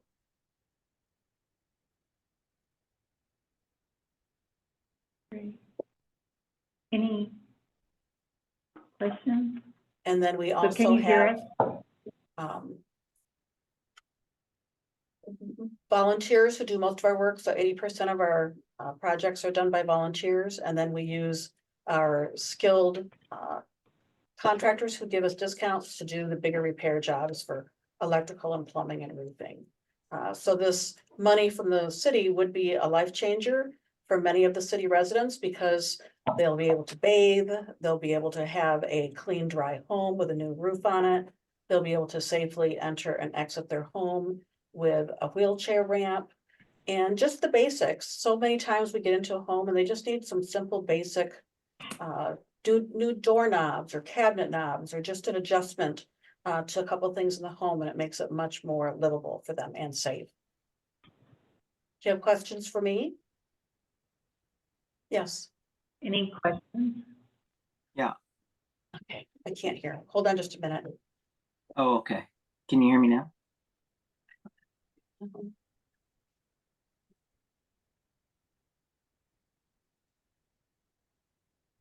Yeah. Okay, so now what do I do? Do I have to call back in? We're having all sorts of fun issues today. My apologies. That's all right. Oh, you. Go ahead and ask your question, Michael. I do believe they can hear us. Oh, okay. Oh. I you guess hear? there's, she's shaking her head no, she can't hear. No, she can't hear. No. I don't know if I can't hear. I'm sorry, I still can't hear. I'm really sorry. I'm just batting 1,000 today, but please, please don't take my crazy morning into account for our funding. I need a question, and I can see that. I'm sorry. That's okay. You're good. You're good. We're gonna have Brad give her a call on her phone here. All right. So I'm gonna mute. Kathy? Rebuilding together. Hi, Kathy, can you hear us? Yes, thank you. Thank you. I'm sorry. Oh, you're good. What a crazy morning. Oh, Michael, go ahead and ask your question, please. Okay, we might need to mute her mic so it's not hearing. There we go. So I saw that the King Fives, I think it was King Five, did a story about the recent project. And they talked about, that story talked about donation of materials to help make that project a reality, I think from Home Depot. Can you talk a little bit about there are leveraging or economies of scale where if we grant funding and how that can then be used to leverage additional resources and donations if that is something you help you do with funding? Yeah, so that was our first ever project with Home Depot, and they gave us about $15,000 in gift cards to do that project, as well as they actually grabbed some more items from the store, and then we provided the skilled labor and the project management. So overall, we had accounts with Bayview Lumber, and that company gives us discounts, Lowe's gives us discounts. So most of our suppliers will give us, you know, some sort of discount, whether it's 5 or 15%, and then all of our contractor partners also give us discounts. So where, you know, you would maybe have to pay $2,000 for a new hot water tank to be installed, it may cost us only $1,500 because the contractor gives us a discount on both the supplies and their labor putting it in. So that really helps us leverage that, as well as the fact that we had over 5,000 hours volunteered to us last year to do repairs. So we're paying for, the grand scheme of things, we're paying for very little labor. The volunteers do most of the work. Great, thank you. Any other questions? No? Yeah. No, we're good. So thank you very much, and. Thank you, and my apologies. Oh, you're good, you're good. It's, Okay.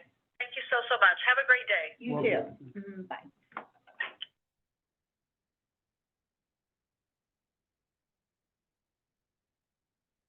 Back to your question on the home share So program. are we still on mute here? Michael, can you hear me? I can hear you. I'm hearing you from the phone. Okay, Oh, sorry, we need to, we need to get, From the 360. I'm hearing you from that. can you hear me? Yeah. He does Now I- hear us from the phone. Yeah. Yes. Now I can hear you from the phone. Yes. Okay. We have Thurston County Food Bank here ready to go. All right. We'll bring them in.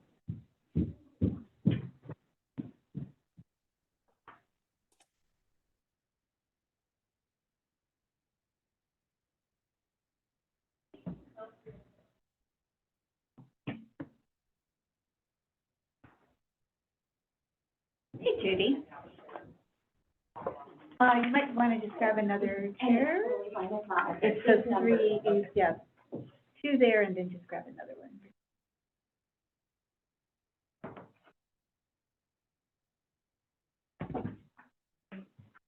So we'll start with introductions. So I'm Debbie Sullivan, the mayor of the city of Tumwater.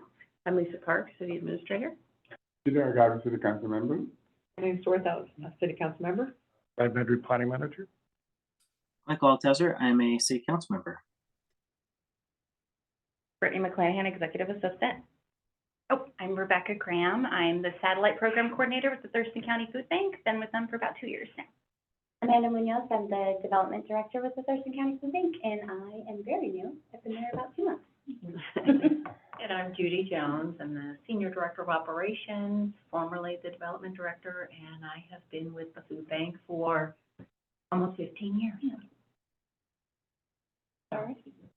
So go ahead. Okay, thank you. So you want to go ahead and start us off, Judy, You and bet. then? You bet. So I want to talk a little bit about our mission, who we are, our impact, even though you all are, I think, very familiar with who we are and what we do. Just really want to remind you that we've been here for 52 years. We've been a partner of Tumwater's for 52 years in collaboration, partnership. It's been great, and we have grown exponentially over the years. Our reach now, last year we served about 60,000 individuals in some capacity. 21% of those are seniors, so we're talking about 12,000 seniors throughout Thurston County, and Rebecca will talk a little bit more about how many in Tumwater. But really, our proposal focuses on seniors who are maybe on fixed incomes, limited incomes, and struggling to manage daily life and the resources needed to have a healthy and balanced life in our community. As you know, inflation, certainly as we recover from COVID, inflation continues to be challenging for everyone. But again, especially seniors with limited resources and access. I would also say, as we look at inflation, housing, food, and utilities continue to be on the rise. We really thought that after COVID, things would plateau and perhaps ease up, they have not. What we have seen at our pantries and through our service partners is there's been a steady, this really sort of blows me away, steady increase of 8 to 10% every month of new people reaching out for services every month. And these are people who've never asked for help or support before. So it's sort of astounding.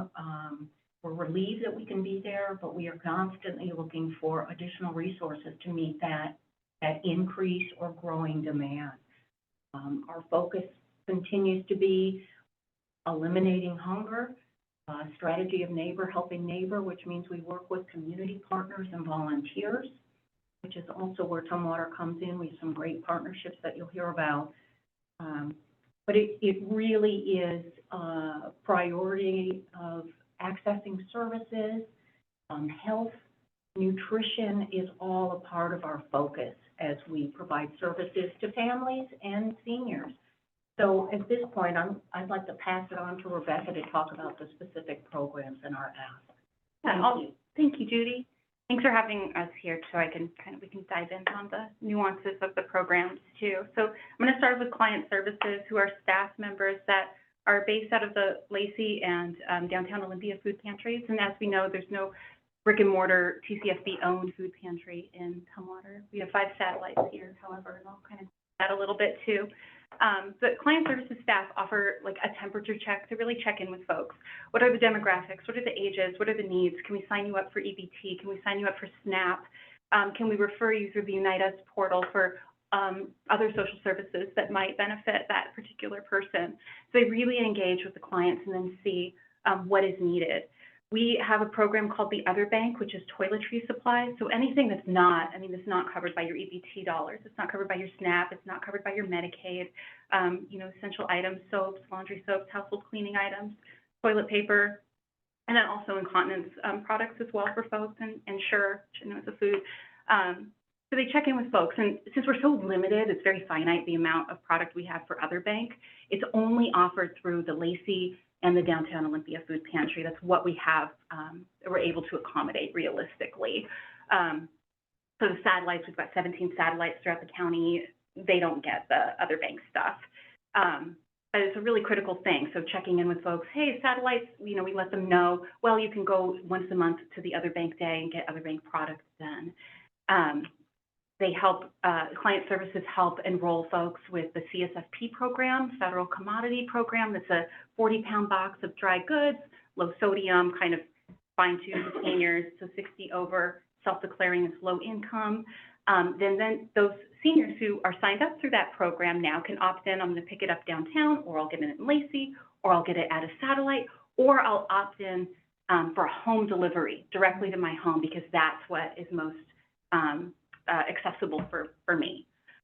Going from kind of how the client services does that temperature check and checks in with people, hey, you know what, you're shopping here, but maybe it's easier to get from Mountain View, get your CSFP box from Mountain View. So we're going to sign you up for that list there. And so that's where the satellites come in, under the spirit of accessibility for folks. Maybe it's geographically accessible. Maybe it's accessible because it's a drive-through model like Mountain View across the street. So that's what's easiest to load somebody up. Maybe it's accessible where they have a person shopping through them doing choice model. North Star Church of God helps with that one, or an evening or a weekend, whatever it might be. So jumping off from the satellite as an accessibility thing, is this thing that was put into motion through COVID, and that's the home deliveries. Specifically for seniors, when COVID happened, it was a lot of folks who are older may be the most at risk. So how can we limit barriers and make it safe for folks to get food? So through that commodity program, the CSFP program, we have volunteers deliver about 350 home deliveries each month to folks' doorsteps. About 100 of those clients, roughly, are Tumwater seniors, self-declared low-income Tumwater seniors. Part of this is when folks opt in to get a home delivery, that's a big indicator that there is an access barrier, transportation barrier, being able to get out. So the idea of being able to add on and enhance what we deliver to them each month with an Other Bank bag, toilet paper, monthly shampoo, monthly bar soap, razors or deodorant, dishwashing soap. Being able to bring that with them, things that are not covered again by EBT, to their home, directly to their door, really is in that spirit of enhancing that experience, saying it's that wraparound service. This is what we can provide you to really enhance what you're getting. So even as a food bank, on top of that dry good box, on top of that federal cheese that my mom said when she saw it, she said, that has not changed since the 70s. We add frozen protein. We add a bag of produce. We add a bread item. As available, we add eggs and butter and things like that. We've partnered with Area Agency on Aging to add extra dry goods bags that had like Ensure in it. So being able to also provide the Tumwater seniors this other bank bag that roughly adds up to about $6.50 a bag. We kind of did a check on that a couple months ago. For 100 people for a year, being able to do this constantly would be such an amazing kind of offering of a service that we would, would mean a lot, especially since we're so kind of strapped for other bank product with being just at these physical shopping sites right now. So it kind of opens up a whole new world of accessibility for the folks we serve. And with that, I'll pass it on to Ms. Amanda about sustainability. Yeah, so I just want to touch on a few points to sustain this program beyond the initial funding period. We have developed a comprehensive funding strategy to ensure that we're able to continue these services, like I said, beyond this first year of implementation. We have kind of begin this with our financial funding, and we bookend it with partnerships in the community to ensure that we continue outreach and we continue to reach the broadest audience as possible to get it to the folks who need it the most. So we have the three primary streams of financial funding coming in: our federal funding, our state funding, and then our individual donors and foundations. And so with these different funding sources, we are very committed to equity, and it's essential to our mission, it's essential to what we do. So if we're able to get this program launched, we're committed to matching these funds so that we can distribute other bank in senior boxes for all seniors that get home delivery in Thurston County. We're working with our partners here in Tumwater. We have 5 satellite locations, and we're hoping to expand those satellites as well. We would love to get an additional satellite. Our current satellites are serving anywhere from 300 to 450. Some of them are a little smaller, so some of them are serving, but on average, 250 to 350 is what we're serving at some of our satellites here in Tumwater. So with that being said, we're really hoping to get the program going, to get the other bank items into these boxes, and to present it in the most equitable way possible. So I just want to go ahead and open it up to any questions you all have, and we'd be happy to answer. Any questions? So it's individual homes then, because we've also, the food pantry things that have been set up in some of the areas, would that be included, or is it strictly in individual homes? For the other bank, it would just be home delivery Okay. at this point. That's how we wrote the grant, the proposal. Oh, okay, so this is just for other bank products, it's not food? I'm sorry, I wasn't paying attention then. Yes, so we're hoping, there's 2 parts really to the funding request. The first is the other bank that would be going into the boxes that we currently deliver, but we are hoping to have an outreach piece to expand those as well. And then the second piece is establishing a new satellite here in Tumwater to serve additional guests. But we didn't cover that extensively here, so I can see why that would be it. Great. Any other questions? Great. Yeah, we're just zooming people right through today. Get it out, okay? Thank you guys for what you do. Thanks for having us. Thank you. Thank you for the opportunity. Appreciate it. I only got the other part built. Mhm. I haven't been there in ages. So. Yeah, it's the new- expanded. Yeah, I heard that, so. Really. I want to go see what the mountain looks like now. Thank you. Thank you. I remember going there before they got the other piece of it built, and there was that one section where it almost goes up to the roof. I mean, Right. this is like a huge warehouse, and in my brain, you like being organized, like, how do they know what's in there? You know, Yeah. how do they know what's in the middle, and how do Right. they rotate and all that? Because it was Just gigantic. Yes. Yeah, moving on. Hello, any one of those. Thank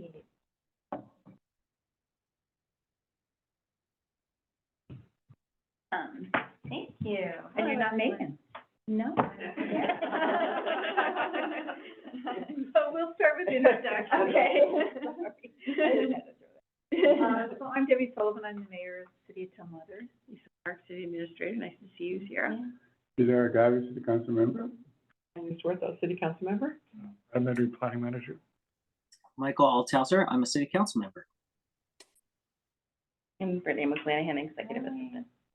Awesome. Well, I'm Sierra Abrams, and I am the co-executive director of Together. In the past 5 months, that's been a change, so I'm one of two. And so I've been at Together almost 4 years in different roles. I was the community schools director, so I've seen some of you in that capacity before. Great. So you can launch right in. Cool, great. And did you all get my? So it has been emailed out.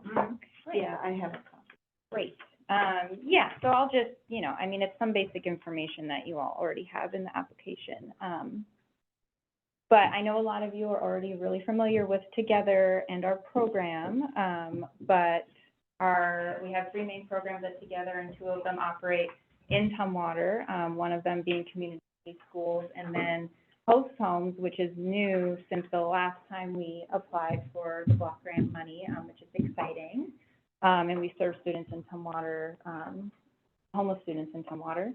And I know all of you know that what community schools is basic needs case management as the schools, as the hub site. And so we have resource centers in the schools that provide clothes, hygiene, and food, and then case managers that are there through the school day to provide case management and outside referrals. We've expanded a lot in the 10 years that we've been in Tumwater, and we've had a really strong partnership with the city from day one. And client assistance funding for homeless families and youth is a big part of that, and the city was our first partner in that a few years ago. And now we have other partners that provide us client assistance funding as well as community donors. We do a lot of fundraising campaigns for that. Yeah, and the, community schools really relies on the structure that I put in here of the school district, local government, and a nonprofit. And so that's really what is the magic thing. That's the best practice for community schools models. And so we're really lucky to have such a strong partnership with you all and with the school district. And then we fundraise other private foundations and donors for the other pieces that are not able to be accomplished with that partnership.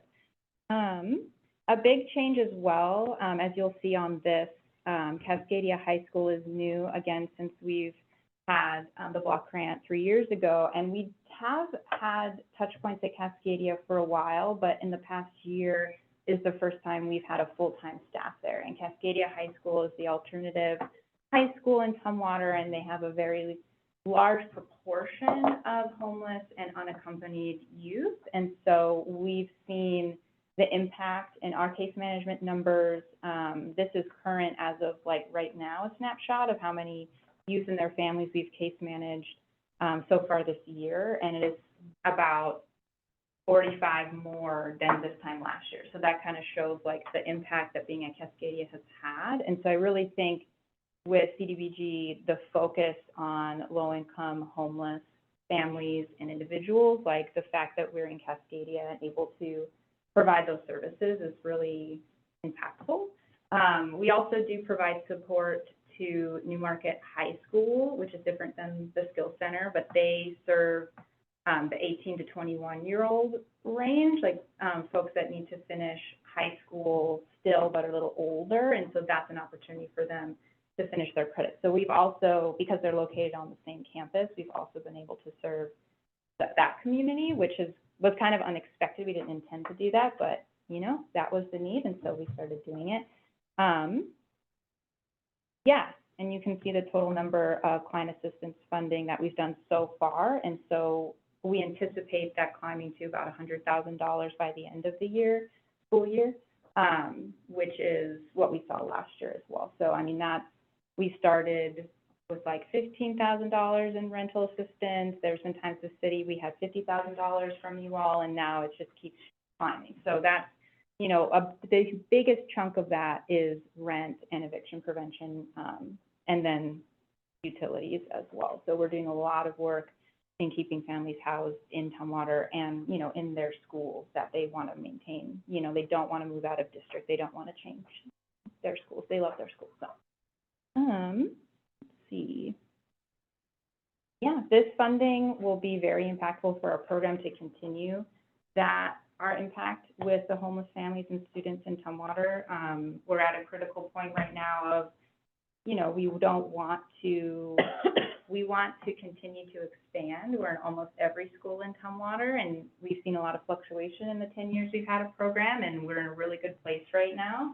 And we just want to maintain and then even grow to those last 3 schools, Bush Middle School, and then the other 2 elementary schools. That's not like what this funding would do, but it's definitely on my mind as a growth opportunity to make sure that we have a program that is covering the entire school district, and we're very close, and we've gotten pretty far, you know. Are there any questions? Any questions? I guess you see that, like, because Tumwater Middle was covered before, so it seems like you have some that have dropped in, out, and dropped back in again, as far as, is that based on the funding or the need, or how's that work? Yeah, that's a great question. So yeah, we were at Tumwater Middle in the past. I'd have to think a little bit about the exact year, but I know that you have seen that, and I know that what happened then was a change in funding. We lost some significant funding at the time. That was before I was at Together, but and we made some strategic decisions to leave Tumwater Middle, and I wasn't part of those conversations, but I understand that part of it was based on need.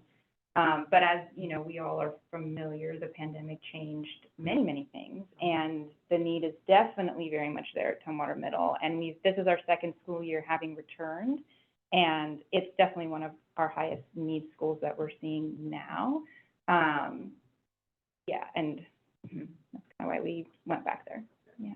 So how's the funding from the school district? Has that been, I know that they're part of it too. Have you, so how's that working for you? Yeah, well, you know, I think a lot of you are familiar, not last year, but the year before, there was a pretty significant budget crisis, and I know we came to the city to help bridge that, and so the district did reduce their commitment quite a lot during that year, but thankfully this past year, we crept back up to our sort of normal contract amount, and so I'm optimistic as we go into negotiations for this coming year that we'll maintain that, and depending on their capacity and desire for program expansion, you know, more. But yeah, we have gotten back to a more comfortable.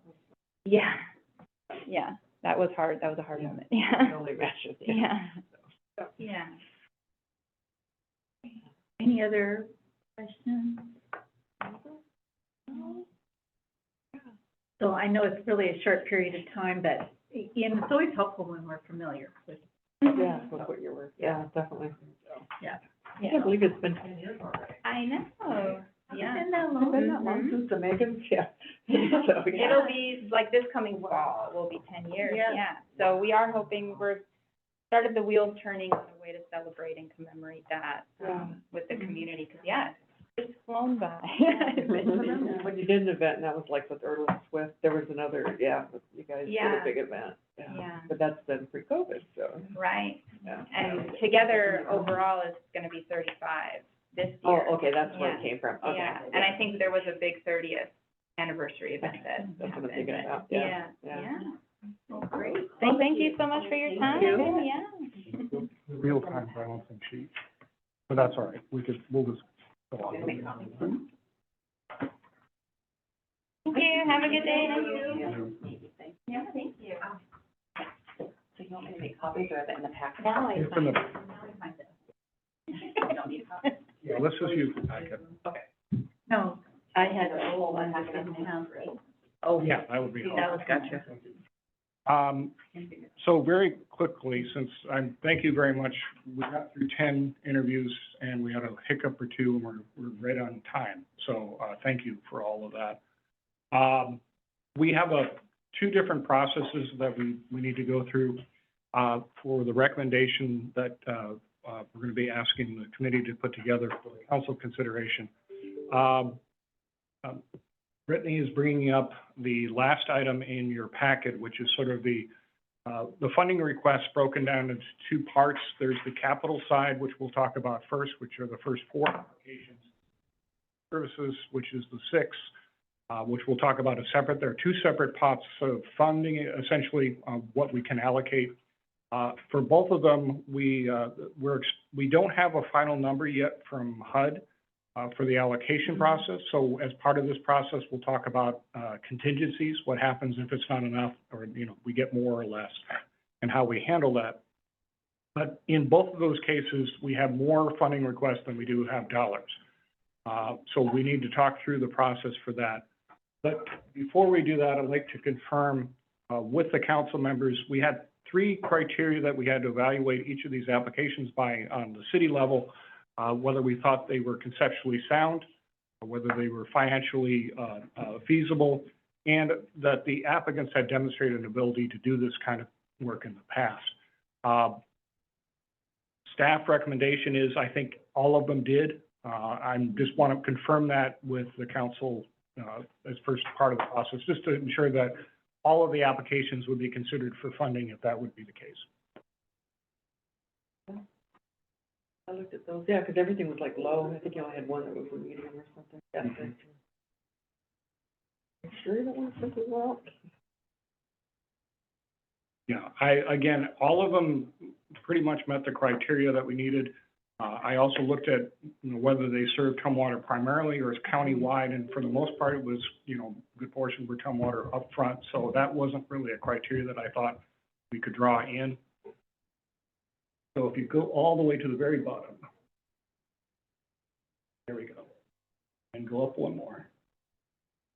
So we have 2 different things to be looking at. The first table I put together that Brittany's going to be sharing shortly, Michael, is the one that deals with capital projects. And it's from your meeting packet.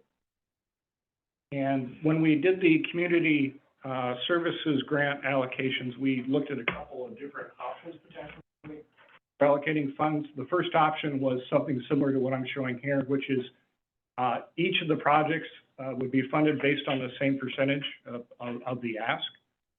If the committee decides that they would like to pursue another method, or if they, in a similar case, they've identified outside funding that could potentially cover this, that would be another consideration. But really, it's up to your discussion about how you want to handle that.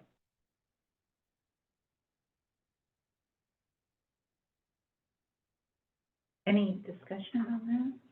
Well, it made it easier, like when you did the percentage piece of it, because I think when we were doing the community grants, that made it, and Michael's, helped us with the formula for making sure that it was fair and equitable. Yeah, so.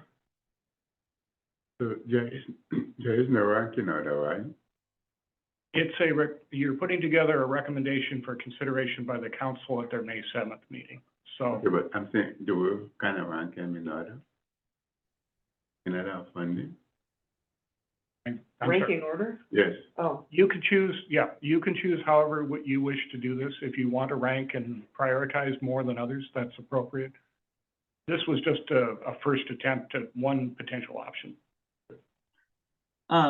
Brad, so for the critical home repairs and the home buy down, the bottom 3 projects, those to me seem very clearly piecemeal. And by that, what I mean is that the less funding there is, it just means they'll extend those types of repairs to fewer properties. But my question is about the Homes First one. If they get less than what they are asking for, is that because it's just going to one property? Does that mean that the whole project is not viable? Like I would assume that if they got less than this, then maybe, I don't know, the solar panels would come off or something like that, for instance. I'm not suggesting that, I'm just making something up.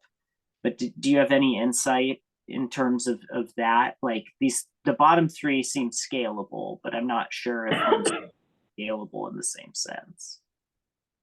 Yeah, I think based on their answer to question 9 about describing what they're gonna be doing, I think they may have the ability to pick and choose what things they fix and what they replace. But you're probably correct, it's probably more of a lump sum kind of thing rather than individual by the numbers, that the other 3 would be dealing with. They didn't necessarily say electrical panel will cost this, and if we take that out, they're okay, kind of thing. Yeah. Well, and in the past, I was looking at the numbers we did before, 2015, we gave them 117,000. In 2018, we did 437,000. That was a lot. That was a big year. And then last year we did, or last time 21, we did 200,000. So 277 is still, you know, more than we were able to give them in 21. So Yeah. yeah. And then on the bottom ones, like a Habitat, on the repairs, we did 100,000 in 21, and then 300,000 on the buy down in 21. So, I don't know, and I don't know, that just kind of giving us an idea of where we were before. So, and then like rebuilding, we did 30,000 in 21. So, and they're asking 75. So. All right, can I ask you a question? So, on that answer number 9, we're talking about on this, the application for Home First, it references that $244,530. What is, so it references that number for those things that are listed. What is the rest of the money going towards? Do you know? No, I don't. And Okay. I had a similar question as I was looking. Yeah. Administrative, we were talking about some of that. Yeah, I'm trying to see how they broke it. Are they I'm sorry, I should. Yeah, actually, I apologize. They did, in the budget narrative, they did break down the 244 over across approximate. But I'm trying to figure out the difference between that and the 377.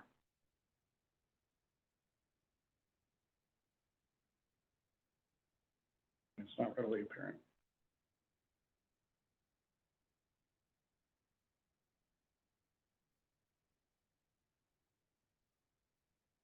So Michael, if we went with just their budget narrative request of 244,530, that would be covering their estimate that they provided. If we want to have a one number for them rather than a percentage, and then, you know, maybe allocate the other numbers by some other method. Yeah, if you look at page 42, of your big packet, it has a breakdown, and it's only showing 244,530 for the in terms of the year 1 grant request. So I'm a bit confused by what they're.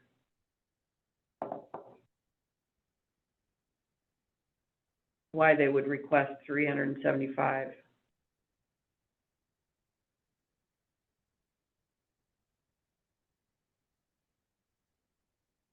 I wonder if it's just a mistake.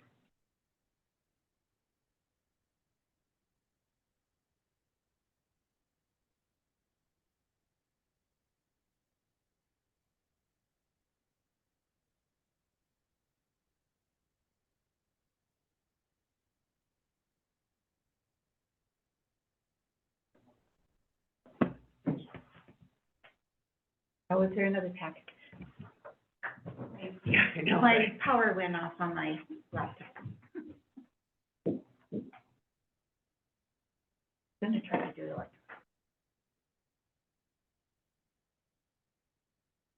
Well, I mean, if their request is really only for 245,000, that leaves 100 and, you know, that leaves the other, comes close to leaving the other programs intact, right? Mm-hmm. Well, more intact than they were before. Yeah. And so my recommendation would be that we would fund, again, what do I can staff recommend? Sorry, I'm just showed up here. I just want to throw out some numbers. You guys can decide what you want to do with it. We, for the Homes First, we we give them 244, 530, and then you decide maybe if we do a percentage of the remaining across the others, similar to what we did, you know, by the percentage of the ask, or in the South, Puget Sound have that recommended, they identified a certain amount each per house kind of thing for the buy down. But I'm presuming they could buy down, you know, just the same number, but just at a slightly reduced amount.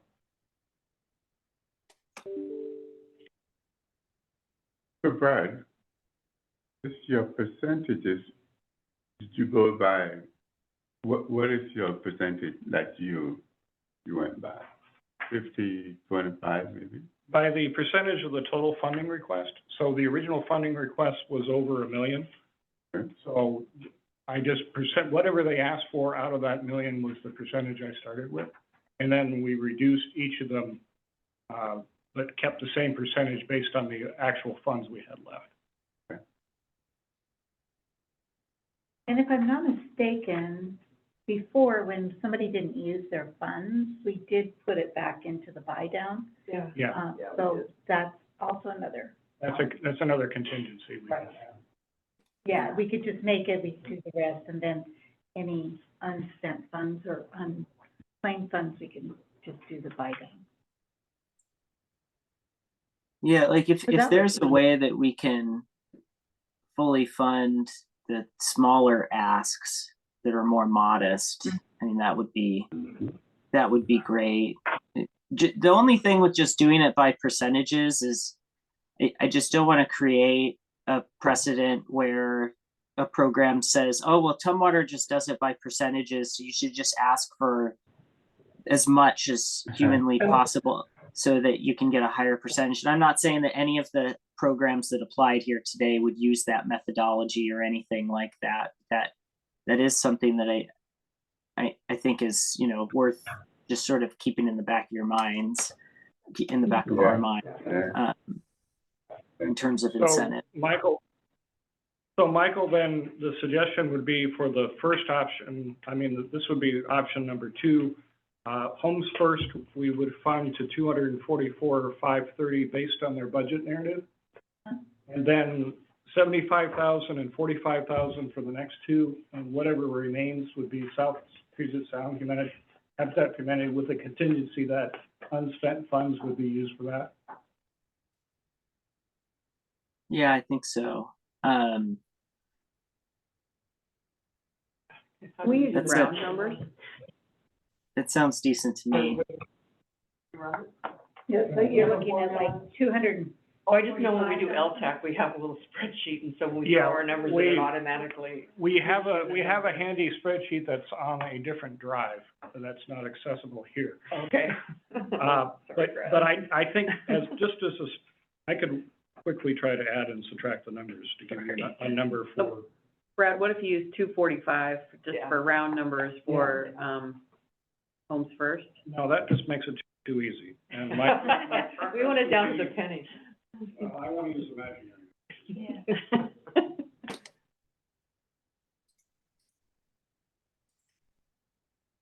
Actually, I would say Home First should be by 230.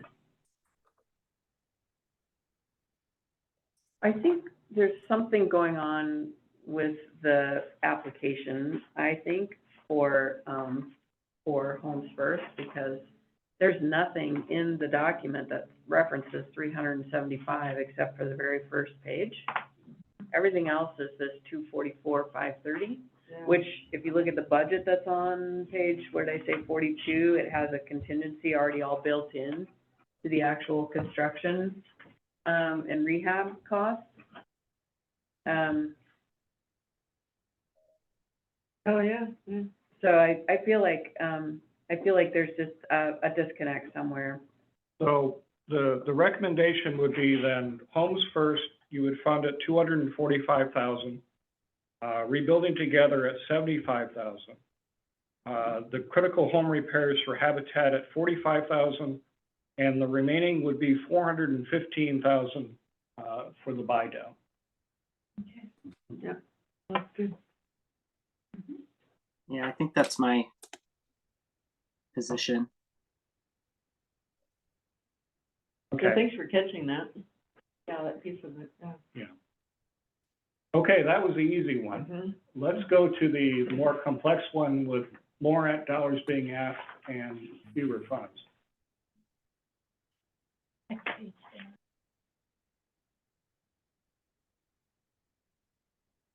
Again, this is just the total that was requested, and then the total available is 180,000. Again, it's based on just percentages. It's not based on any other thing, analysis. And so there is a substantial drop if we try to do that. If we try to fund everybody, it's going to be about half across the board.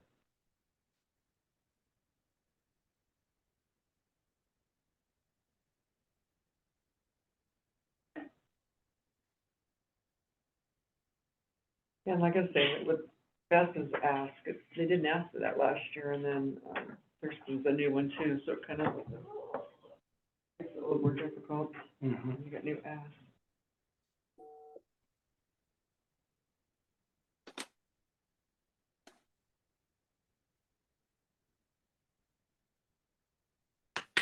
And I'm not aware of if there are any other pots of city money or contracts that could be added on to offset not being able to fund it this way, like we had with community service. I mean, with the DRC stuff.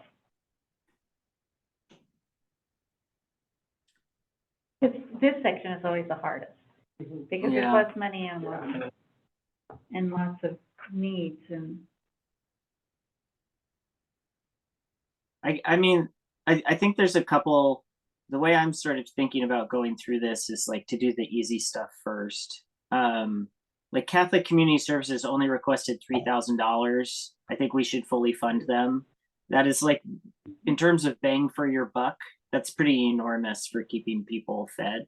And there's a huge number of Tumwater people who get food from the community kitchen. So I would do that one at, they only requested $3,000, and like, I think we should just do that one as full, in my opinion. And then if, I guess everything else, in my opinion, you know, we could do the percentage thing. I think historically when we've done these together has, we've given them a slightly higher percentage than the baseline. And in my perspective, that's often been because, you know, a lot of these programs are like countywide that have a nexus with Tumwater. Togethers is like Tumwater community schools. The same is true with Boys and Girls Club and the scholarships. Is like those are programs that are directly and have like one of the most direct and concrete nexuses with our community, and also serve a pretty broad swath of people at the same time. So if we're working outside of percentages, I think I would try to get together a little higher, maybe up to like 60, and then try to whittle other ones back a little bit. Like I'd probably put the food bank a little bit back. I'd probably keep senior services where it is, and then might have to whittle back a couple of the other ones. But I'm interested to hear maybe other people's thoughts on approaches for how to approach it. And then maybe if we agree on like philosophically how to divvy it up, then maybe we can start adding numbers to it. Is that the best way to get at this? To add to what Michael just said, I will approach it in a similar fashion. And the only addition would be for programs that have a greater percentage of Tumwater residents, we should bring those up. And then for those that serve the county as a whole, we should bump those down. By how many percentages, I don't know. So, Michael, were you thinking like together more like 60,000? Yeah. So let's maybe try that, 60,000 to start with, and then Boys and Girls Club, what, 30,000? or higher? Yeah, I would bring that up. I would bring that up, because. So maybe 40,000? Yeah, that's 40. All right, Let me just, I'm just gonna try to track the numbers that you guys got. yeah, So so, are we still funding, because we did give together $50,000, specifically to help the, with the housing piece of it? And so are we still doing that? I think that closed out. It I did think close that- out, 'cause I yeah, was thinking that it That was probably. our, I believe, my understanding, those were ARPA funds, and that was actually closed out. And, Okay. yeah, so. Okay, so you don't have a line that we're gonna continue that Mm-mm. piece of, okay. so I would say the next important one is, the home share program, probably. Okay. So Or the food bank delivery, I don't know, because it's. that's a brand new program. Right, too. that's true. Yeah, so I'm kind of looking at that The ones, yeah, true. but as yeah. kind of, The community kitchen should be funded fully. Mhm. yeah, we're 2,000 and 3,000 for that one. And then home share, are we talking maybe 15,000 or more? Yeah, 15 is okay. yeah, I think 15 maybe. Okay, so you wanna do home share at 15.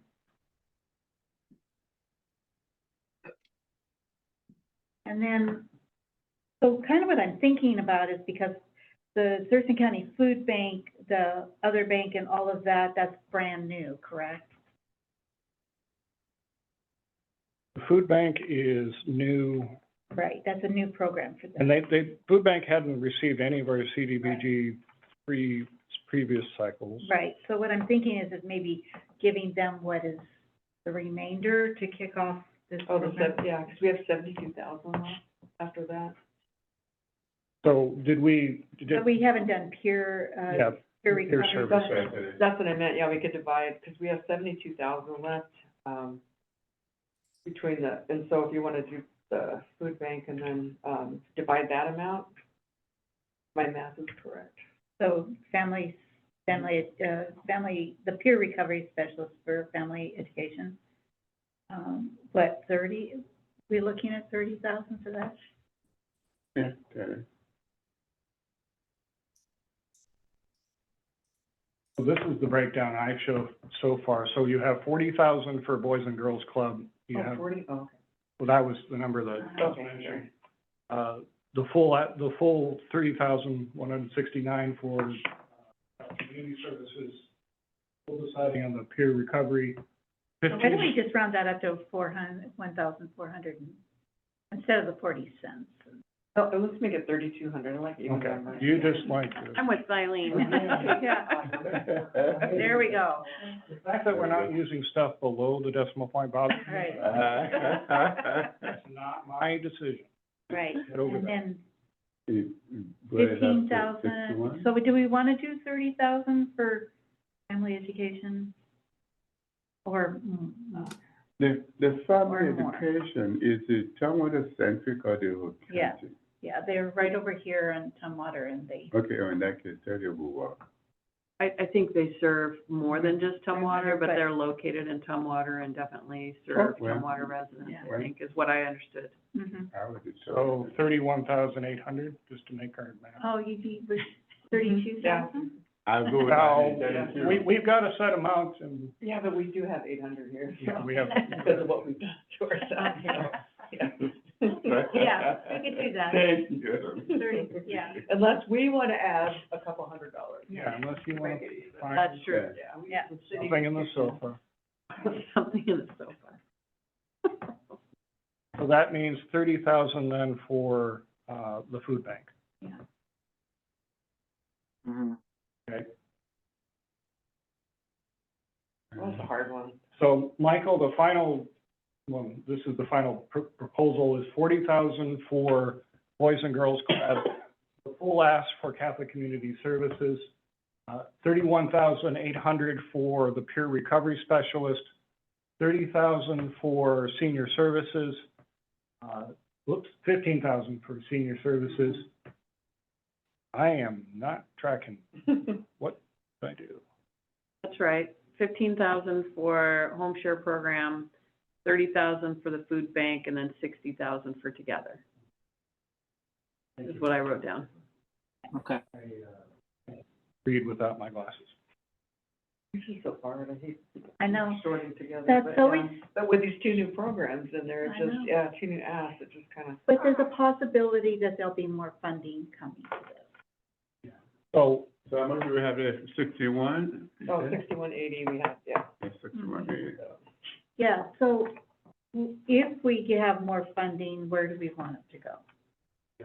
Well, so there are two possibilities for all of the projects, both the project spending and the social services. We either get less than we think we're gonna get, or we're gonna get more. Right.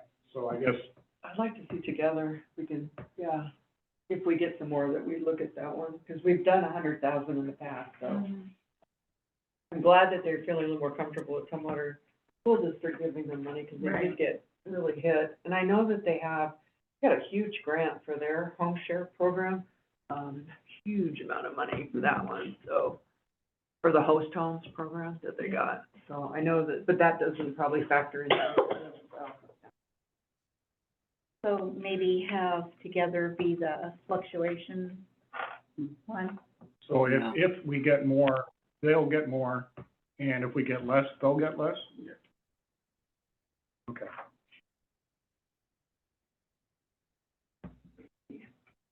So 30? I don't know if you wanna, I would rather, and no offense, but if we're gonna give less, then it would have to do like for the newer programs, just because they're new. I don't know. Oh, so if it's less than the food bank? Yeah, if That's it's the less, new I don't want to take it away from Together, I don't think. I think like Okay, 60 so if should it's be less minimum. than food bank, if it's more than Together. Did we do the critical home repairs yet? Yes. Yes, that was the capital funding. Okay. Yeah, so back on the capital funding, we had one contingency that we talked about. That was if there was any excess remaining funds that would go towards the buy fund, buy down. What we didn't talk about was if we got less HUD funds or more HUD funds, how you want to handle that. Yeah. We got is it less for the capital one. I think the fluctuation points for both things should be the buy down, if it's less or more, because Right. I like that we fully Okay. fund the little ones, and we have funded the direct expenses of Homes First, but not some of the ancillary expenses that brought it up to 375. Yeah, that one's more flexible because it's not having a direct impact, it's just less help. Okay.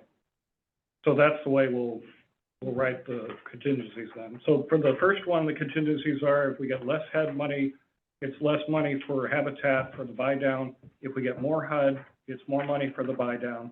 And if there's the other three programs don't use their funds, that would go to the buy down. Okay. Yeah, because that's, I think, how we did it in the past, and it worked really well that way. Yeah, should be good. Yeah, 'cause, what the housing people didn't use theirs, so, yeah, we were able to, yeah, more towards. Yep. And so that's the same idea with the service ones, just that the Yeah. target for the added is Together. Right. And the reduction is the food bank? Yeah. Okay.